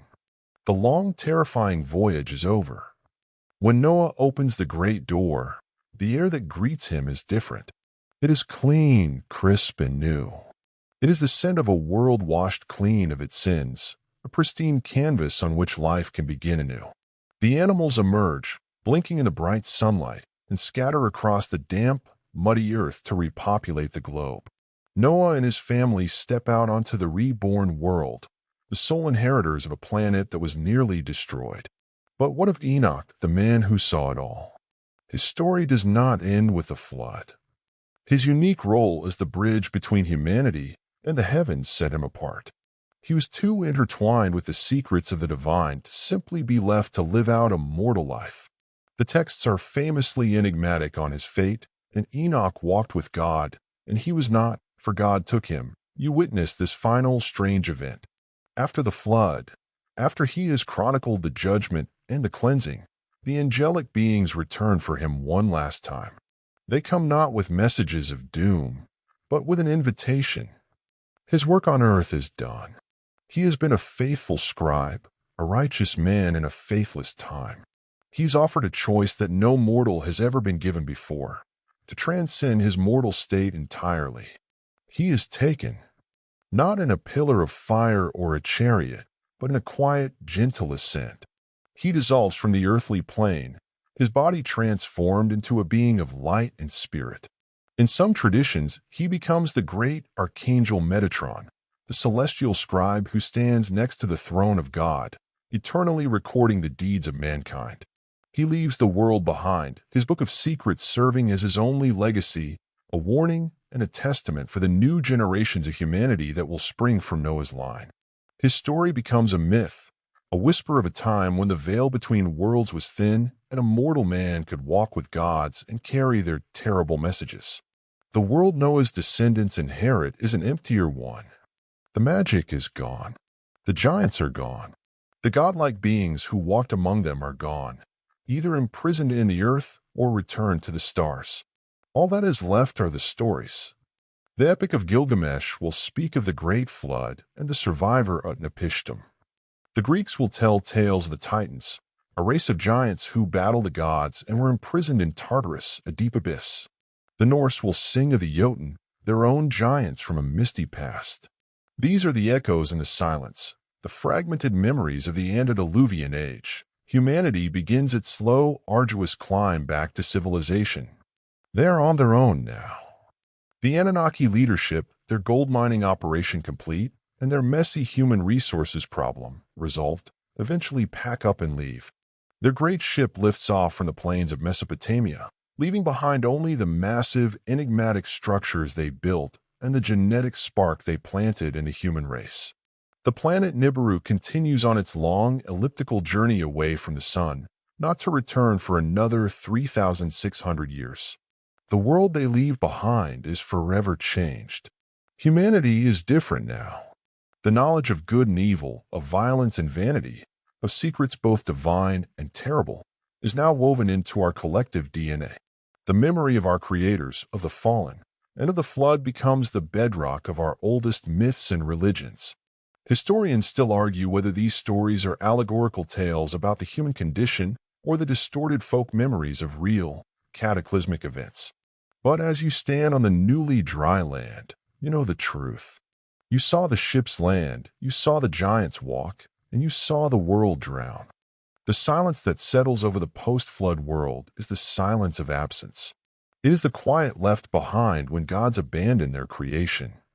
Humanity is now alone, left to grapple with the echoes of a past that is too vast and too strange to fully comprehend. The shocking fall of the Anunnaki Watchers is complete, and their story becomes a cautionary tale whispered in the dark for millennia to come, a reminder of the terrible price of pride, passion, and forbidden knowledge. And so the story comes to its quiet end. The celestial ships have departed, leaving the sky empty of all but the familiar silent stars. The roar of the flood has faded, replaced by the gentle lapping of new oceans on new shores. The giants are gone, their bones buried deep beneath the mud and forgotten rock of a remade world, and the fallen who created them are locked away in a darkness far deeper than any night you have ever known. The world is quieter now, simpler. Humanity, in its infancy once more, takes its first tentative steps alone, carrying only the faintest, dreamlike memories of the gods and monsters who walked before. As you lie here, feeling the weight of your own comfortable darkness, let the echoes of this ancient world fade away. Let the images of fiery chariots and cosmic thrones dissolve into the soft blackness behind your eyelids. The great, terrible drama is over, the cosmic justice has been meted out, and all that remains is the profound and peaceful silence that follows a great storm. Allow this quiet to settle over you, a gentle blanket for your mind. Feel the tension leave your shoulders, your arms, your hands. There are no judgments to be written tonight, no heavens to ascend. There is only this moment, this stillness, this slow, easy drift into a peaceful and well-deserved rest. The story is told, the world is quiet, and it is time now to sleep. Could the Anunnaki and the fallen angels really be the same beings, or are their stories just reflections of humanity's endless curiosity about the cosmos? Thank you for watching, and until next time, keep looking to the stars and questioning the stories we think we know. Who knows what truths are still waiting to be discovered?